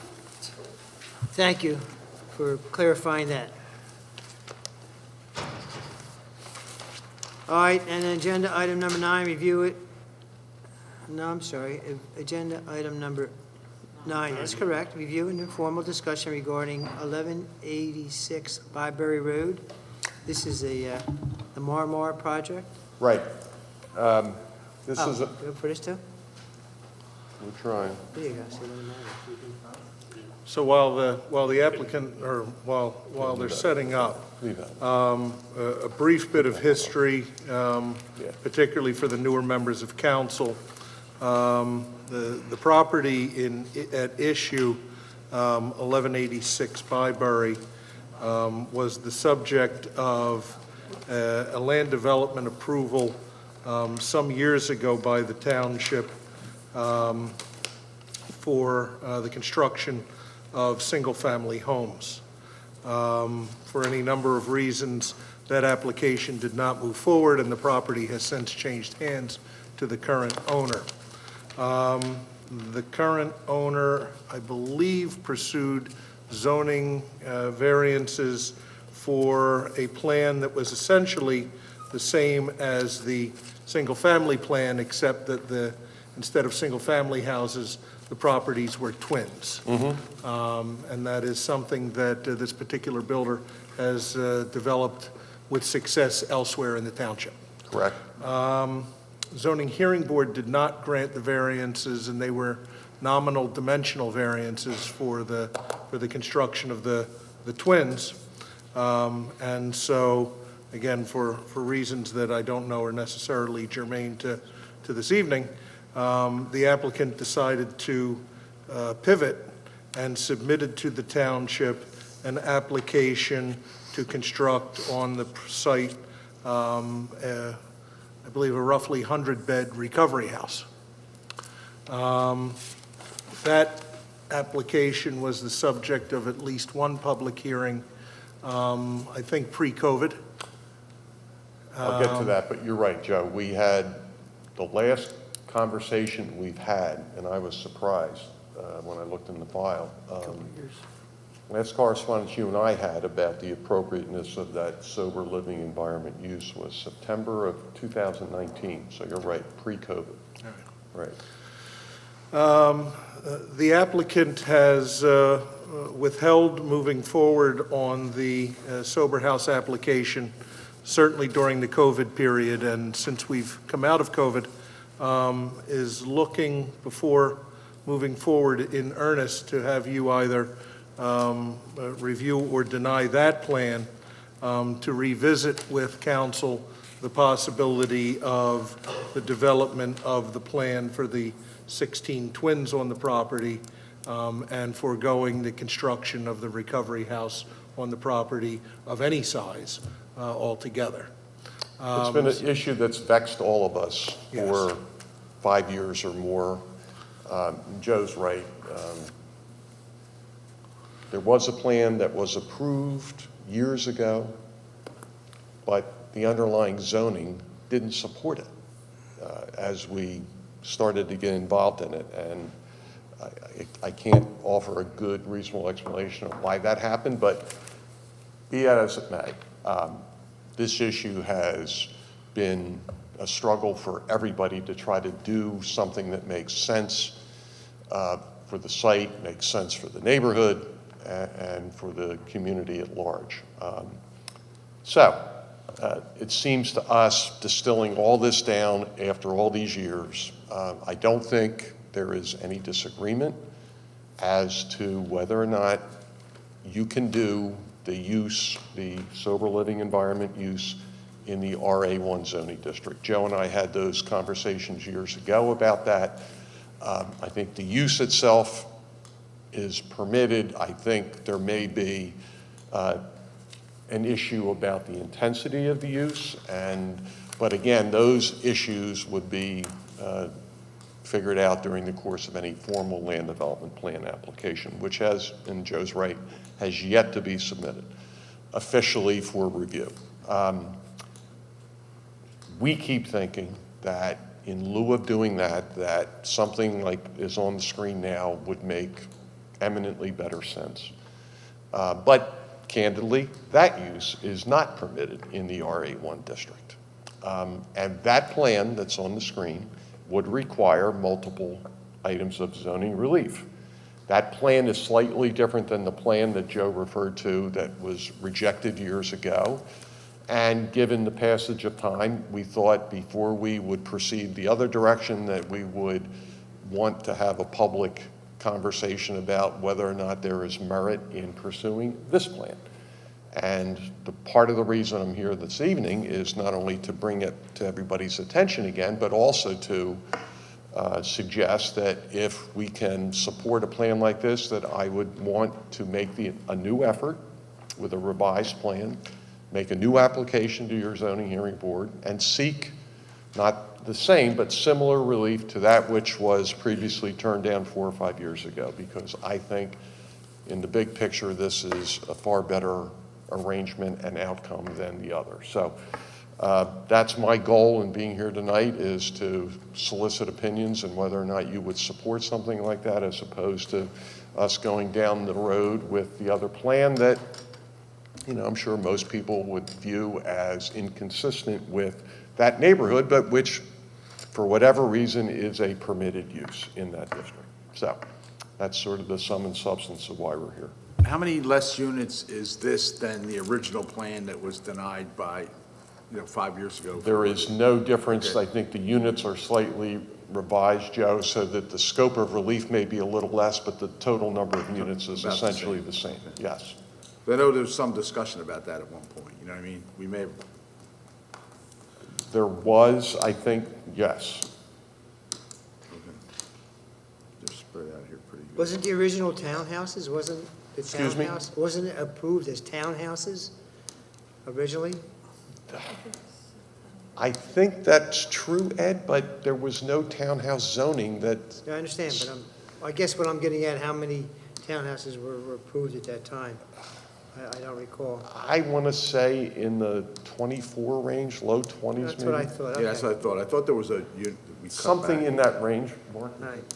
I would have guessed that, okay. I think there was more twins originally, too. Something like this is better than sober housing in a residential neighborhood over there. Yeah. So, I mean, it makes more sense than what's there, but that's just my opinion on that part.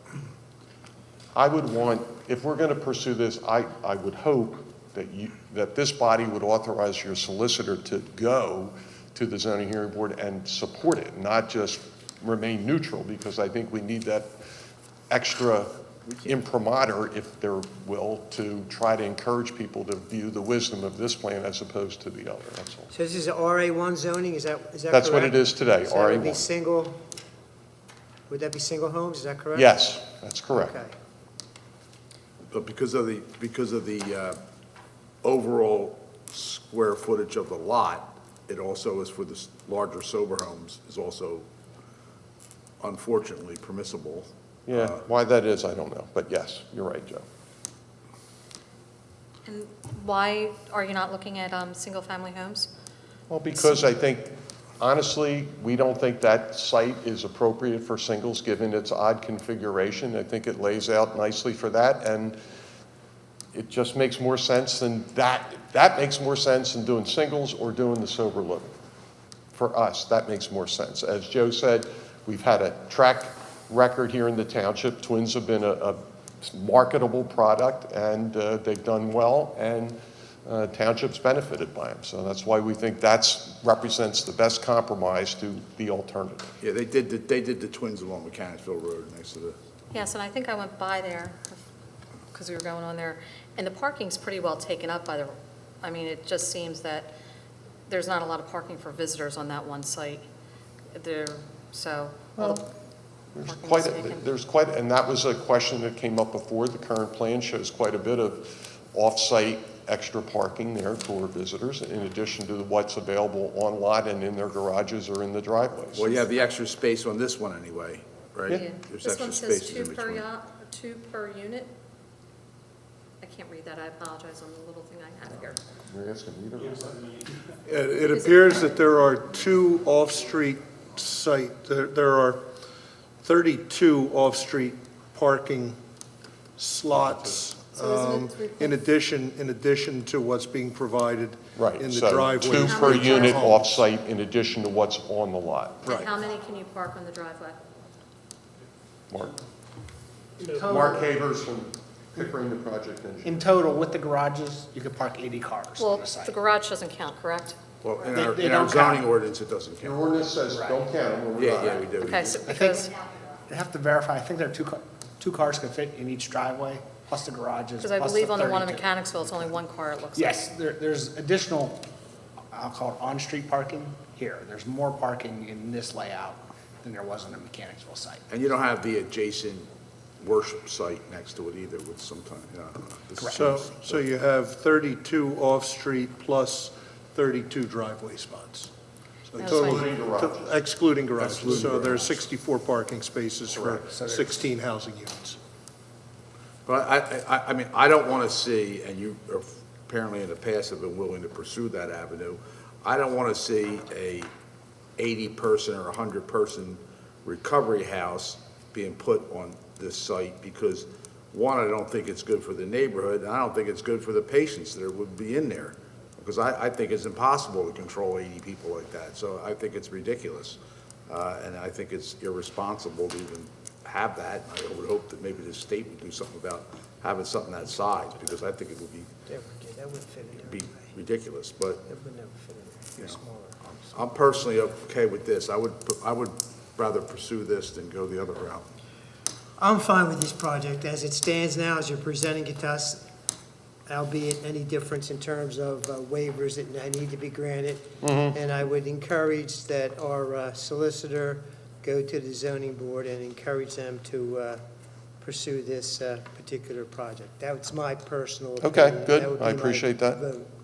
Now, understand, and I don't know if you intend to take comment from the public or not, Mr. Kisselback, but this is not, what's in front of you tonight is obviously not a fully engineered plan. Understood. So to the extent that if council is giving direction to this developer based on this presentation, that yes, go ahead and pursue this, they will engineer this.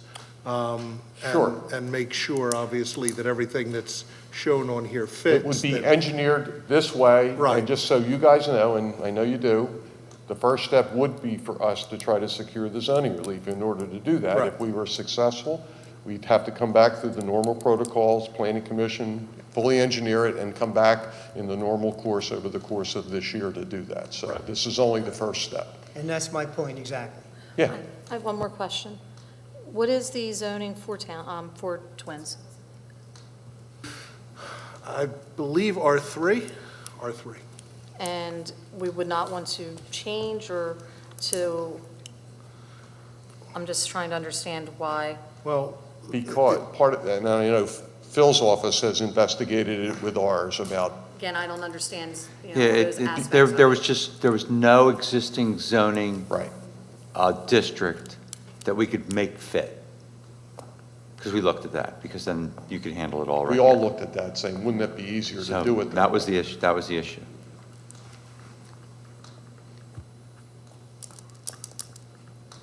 Okay, are there any questions at this time from council? We'll continue questions in a minute, but are there any other questions at this time? Is there anyone like to come forward and comment on this proposal? Please do come up and give us your name and address.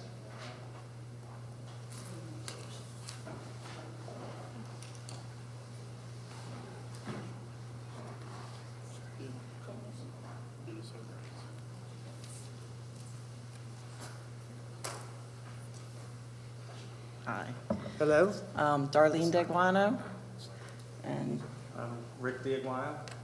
And Nancy Fluharty? me and Rick both live at 1200 Byberry. We are the property it wraps around. big white square, right. rectangle. And she's directly behind them Okay. in the neighborhood behind. For starters, it was never approved for twins or townhouses. I don't know why you're thinking that. It was approved before for single-family homes, and I think it was seven or 8. to 10. I have the original plans. Well, I I didn't. wasn't talking about it was approved for twins. Right. I was talking about in our discussion with people, they came in with trying to put more twins. And yeah, and it was in discussions, turned cut them down. back the best we could so far, to this amount. So there was other people who, this person or other people who, this same lot came in and asked for more twins in, Right. you know, Well, that whole neighborhood there, everybody has large lots. Every single one's a single-family home with a large That's why it lot. was zoned for large lots, but Right. unfortunately, So he would be literally sitting in between all these other large lots. I would have 8 townhouses or twins or whatever facing my backyard. Peering into my yard. Right, which I'm not happy with, because when we bought that, it was all single-family homes going along there, and that's the way the whole neighborhood is. The original plans, the minimum from the back of the house to my property was like a car length. It was so short. And they didn't have, the actual ones with the singles, didn't have houses on that side. They had their retention basin there. So they set them on the other side of the street to be further away. We were fine with that. Now there's twins backing to our side, so we would not be happy with that. In the midst of all single-family. I know, but our choice is. Sober home. I know, but why do we have a, but why do we have a choice? We're picking between twins and an 80 to 100 person sober home that apparently is legal to put there. Why would, well, they were saying 200-person legal Well, sober home before. Well, if it's 50, I don't think it makes a difference. Right, yeah, relative to either way, we don't like them. I don't want either one of them, but, Our problem, or as we see it, is that they have the legal right with an RA zoning, which it is zoned, to put singles there, or, as they had suggested, sober living so you can quarters. put like this commercial facility in on a, That's allowed in that particular well, it's not district. commercial, it's residential living. That's how they live. It's a living Right. residential in groups. And legally, they're allowed to put it there, so. I think you remember the turnout for that the last time that came. Well, that's why we don't want it. Right. That's why we're trying to come up with something different. right, but. And be less impacted. I guess Unfortunately, there has in to be my a mind, compromise. I'm seeing it as, okay, well, because twins were not approved before, they didn't allow that. Yeah, I know. But I feel like they're saying, well, we're gonna do this thing, and now you're gonna approve the twins, because, We're kind of are saying that. I know. I feel like we're being bullied into it, And I agree, so do I. right? So do I. Why did the singles option disappear completely? Well, because it's the gentleman who's making the proposal to us He purchased. the and property. giving us an alternative, at least to consider. And if he's apt to say, well, if you, I'm not saying it's a threat, but he's saying to us, if you don't allow us to do the twins, because that's what we have the expertise in, then we can certainly build this other larger building, and it would be financially appropriate for him to do that, and he has the right to do that. And anyway, the only thing we'd be looking at would be waivers that we'd have to grant him if he'd have to even need waivers. And so we're looking at this as being an alternative for the area, which there are not that far from this, townhouses across the street on Bensalem Boulevard, and down the street you have the clusters, which aren't that far Right, from this area too. So between the singles and the townhouses, this is kind of like a compromise as to what's happening. And so, like, our feet are kind of like to the fire also. Right, I know when they were talking about the single homes, there were issues with fire trucks getting in, for even the 7 or 8 singles. How are you gonna be able to put 16? They have to They have a have fire to. truck be able to go in that. Right, they were having that issue before with the They're gonna have to circle. prove that a fire truck if you didn't have that cul-de-sac. We're not just gonna. Unless you can be re-engineered, those back twins and not be so close, or be oriented differently Well, somehow, or you're gonna guarantee you can put something tall up between us and them. But they're literally like, you could throw a can out the window and it'll land in my yard. Can I ask you a question? What is the square footage What is the square footage of this lot, this whole, the square yards, however, acreage of this plot compared to the one that they built, what, off Mechanicsville? Does anybody have that? Oh, on Because you Mechanicsville. made a These- comparison to that it looks nice over there. I was curious, They look larger, the but acreage. is it 20, what's it, This lot's approximately 3.5 acres. I don't recall exactly Mechanicsville, but I believe it was around 2 acres, maybe slightly less than 2 acres. And how many townhouses are there?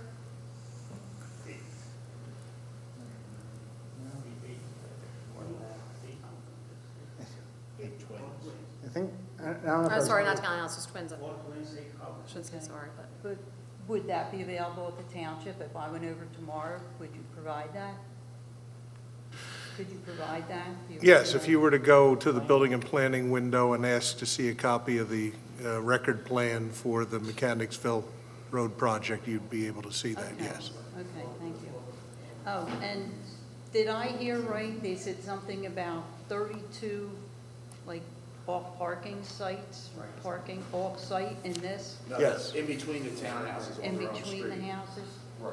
Oh, okay, okay. Just so they Because I was had going to guests say over or something. Byberry Road's No, there, no, and no. nobody parks on Byberry. No, Road. no, that's- Okay, thank you. That's to avoid that happening. Right, They right. put the spots in Yeah, between just to wanted to make avoid sure people we're on the parking same on page Byberry with Road. that. So what, after today, what do they have to go through before something like this gets approved? they're going to go to zoning Mm-hmm. and Then ask, engineering, and then back here a couple times. We'll spend probably the rest of this year probably working on that. And we can work it out as best we can with a buffer, like a privacy fence, some shrubbery that might grow taller over the years. And I'm assuming they're 2 stories, these Yeah, units, regular right? house, yeah. If they can So- grow shrubbery, it might not be as tall right away, but See, eventually our it'll get pretty backyard, big. we have a nice pool and it's They can private, do it. you know, They can it's, do it. I'm gonna have 8 people being able to look down into my pool. Well, if you look at that guy, well, I don't, I know that's a cliche of not a, perfect. Right, an excuse, but I don't think that really happens that I know of, unless you have interesting people. it What's that? happens. What? Wow. Got enough of that.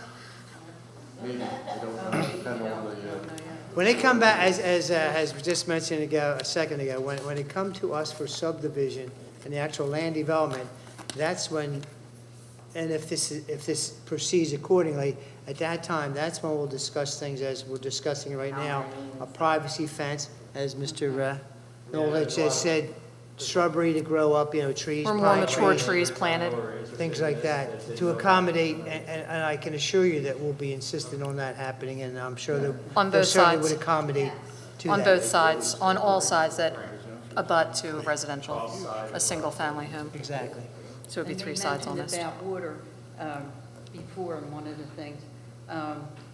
Unfortunately, you're aware, I know when they had the tornado that come through, I never remember a tornado in Bensalem per se. Unfortunately, it did that, and I'm concerned with the water, which I think that's like the retention basin or something Right. up there. But just be aware, when that side of the street, the 3 homes going that way, they all got, never saw it in our lifetime. Oh, my God. They all got they're ranchers, and they all got the first floor flooded. There's a little creek that runs behind there, and I know people are very concerned about that, so. That was a unique I know tragedy for nothing many people about in Bensalem, How to provide, especially on, Phil will make Prevent sure it, when we but engineer it that all the just- stormwater issues are addressed. when it comes up. Yeah, I heard, yeah, I heard earlier. yeah, really, Okay, put a little park there. we'll do it. We're gonna make the stormwater as best as possible. Landscaping and all that, we can do all that. We'll do it, we'll work with you on all that.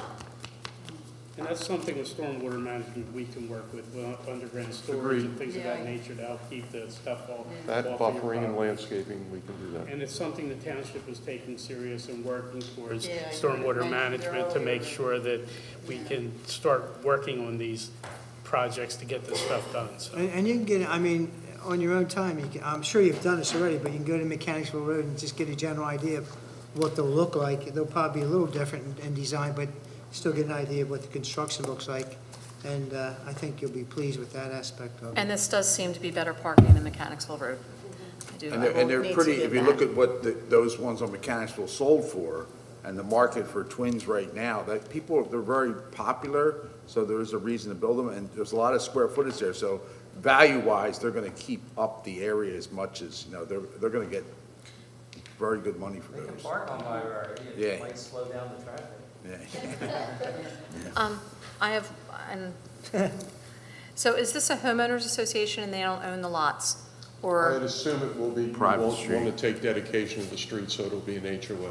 Right. but do they own, so are they separate lots where they own the lot? Yeah, yes, they would be So separate they- lots. The street would be owned Part and of the maintained homeowners by the association. HOA, as with the stormwater facilities.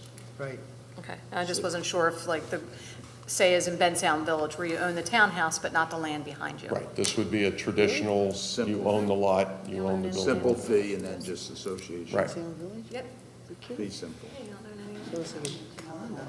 Basically, it's a condo association. Okay, if everybody's All right, good. thank you, Mr. I Murphy, just, for your I presentation.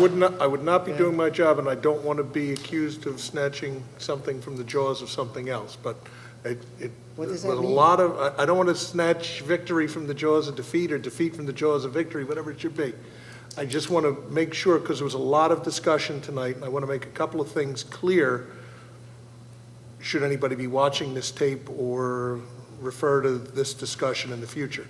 Township has absolutely no objection to the placement of recovery homes within the township.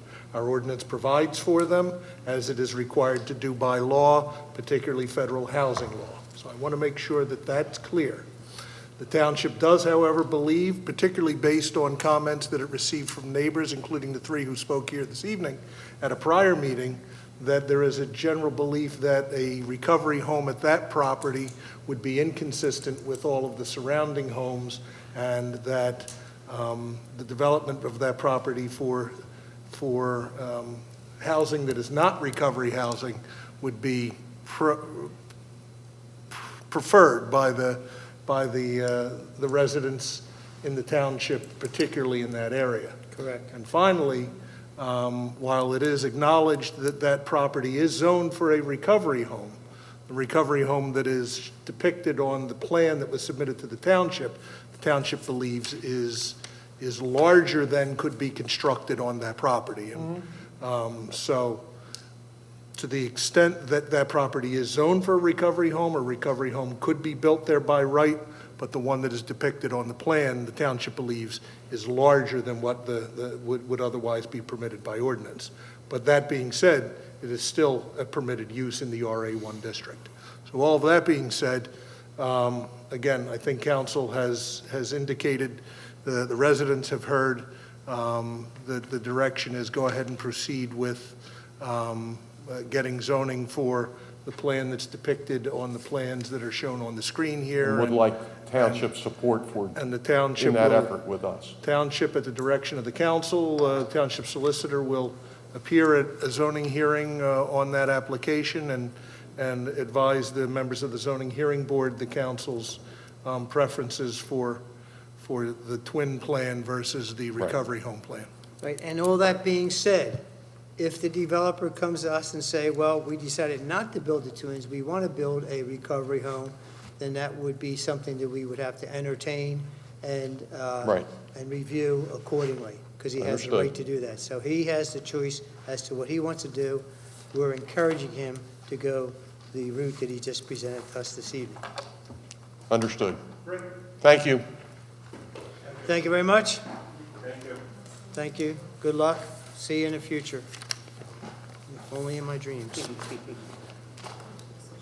Yeah, exactly. That's what I meant to say. Good night. Good night. See you, Murph.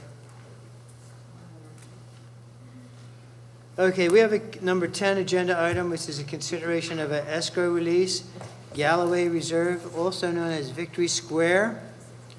This is release number 4, and well, I'll pass this over to Phil, our township Thank you, engineer. Mr. President. Yes, what you have before you today is a request for an escrow release. The developer had requested $82,500. We're recommending that this release is $32,500. with the remaining amount to be $50,000, basically for contingencies and finishing the work. Pretty simple. Okay, we have a presentation there. We have a remaining balance of $50,000. As to total, the release has totaled over $1 million, and there's a balance of $50,000. With that, I'll accept the motion. I'll make a motion, we approve subject to order by the finance company. We have a motion on the floor. Company. Was everything resolved with all this? Aren't there issues with the houses? With the houses? Weren't there some issues that were resolved the last time we did a release? With the tot lot? I'm trying to recall. Everything's been, they're all taken care of. Okay. There's a note saying holding portion of I don't have my contingency copy, since Bucks County Water and Sewer still has not accepted sanitary sewer. What you're referencing. I know at one point we had some questions on it, so. I think they built it at Bucks County Water and Sewer didn't accept the sanitary. Yeah, really? Says it. Oh, you have a I big think- backyard? I'm just saying, how does that happen? Good question. How is that allowed to happen? Come on down, Quentin. Sorry. Come on down. I had everything out. I'm Storm. Stormy. So regarding the, was that? Yeah. So one of the things that was on the punch list for the project was to get Aqua and Bucks County to take their lines over. Aqua did inform us that they were dedicated. Bucks County Water and Sewer has not dedicated their mains yet. So we informed the developer that they still need to take care of that. That's one of the reasons why we're holding a large contingency on them until they get that taken care of. Okay. And 50,000 is enough for that? I would assume so. They have to get their own escrow with Bucks County, so this is over and beyond what they have for Bucks Okay, County. thank you for clarifying that. You're the man. Okay, we have a motion on the floor. I'm looking for a second. I'll second it. We have a second on the motion. Any additional discussion? Not hearing any, all those in favor, all those in favor? I can't even speak. Aye. Signify with aye. All right, unanimous? Nosey. Joseph, okay, here we go. Public comment. Would you like to make any public comments, sir? All right, we drove him out of the stadium, ladies and gentlemen. Okay, no public comment, no one's here to comment. We have number 12, other business, that would be from supporting personnel and council members. Phil, you have anything to say? No, sir. Okay, good comment. Debbie? Good comment. Mr. Pizzo? The mayor asked me to let you know that he got called away, so he apologizes that he couldn't be here for the conclusion of the meeting. Were he here, I know that he would want to wish everyone a happy St. Patrick's Day this Friday. And I similarly wish everyone a happy St. Patrick's Day, and it's also my son's birthday that day. You could pass for an Irishman there, Joe. My mother's maiden name was McGuigan, There you go. so there you go. Okay, all right, let's go from there. How about if we go with Joe Knowles for a change? Yes. Thank you. I would like to wish everybody happy St. Patrick's Day, and I could pass for an Irishman because I am. But I'm a little Scottish too, actually. But I also wanted to wish, on behalf of the mayor and myself, and maybe even Joe Pizzo, a happy St. Joseph's Day on the 19th of March. But I don't. And Mr. Polari also. Yes, I'm I blocking don't his remember that, Joe. sir. Sorry, Joe. Okay, Okay. Stacy? And I am Irish too. So happy St. Patrick's Day, happy St. Joseph's Day to all of you Italians. Congratulations to Bensalem's Celtic Flame for yesterday's win at the Philadelphia St. Patrick's Day Parade. They won the Outstanding Children's Dance Group, exemplifying the spirit of Irish culture through traditional dance. That is the Maureen McDade McGrory Award. There are a lot of awards that are named after a lot of people. Mr. Cawley, not our Mr. Cawley Sr. has an award named after him. He was a very intricate person in that. But most importantly, thank you to everybody who came out and spoke tonight on various things. It was good to see people out. But for me personally, I want to wish my father a very happy 90th birthday. Hey, happy birthday. So, he, lifelong resident, Bensalem grad. I know I said this last time, I wasn't sure if we're going to have a meeting. Korean War vet, and has lots of stories about this township. Happy birthday, Daddy. Love you very much. Okay. Michelle, would you like to go next? Very good. An Irish proverb for you, There you go. because everybody else said Happy St. Patrick's Day. May your troubles be less and your blessings be more, and nothing but happiness come through your door. I hope we all know that one. Enjoy your St. Patrick's Day. It's my turn. Mr. Valeri, please. Flyers stink. Oh, my gosh. Poor baby. You poor baby. Phillies are coming, and I'm getting excited watching them. We're going to have a team that's going to be so exciting this year. I'm looking forward to it. Thank you, Mr. President. And he put the Flyers No, just as soon as To the side. they've got a new general manager now, and hopefully Comcast will sell the team and we'll get a real. I'll just repeat what everybody says. Happy Patty's Day. Enjoy yourself. Don't get too crazy because the policemen will be out there making sure that you're keeping everything nice and legal as you're driving from one location to the next. But enjoy yourself. Uber makes sense. Uber is cheaper than a DUI. Am I So, right? big Am I time, right? big time. Go All with right. Uber. Our next meeting will And be safer. March 27th, and we'll see you then. God bless you. The meeting is concluded.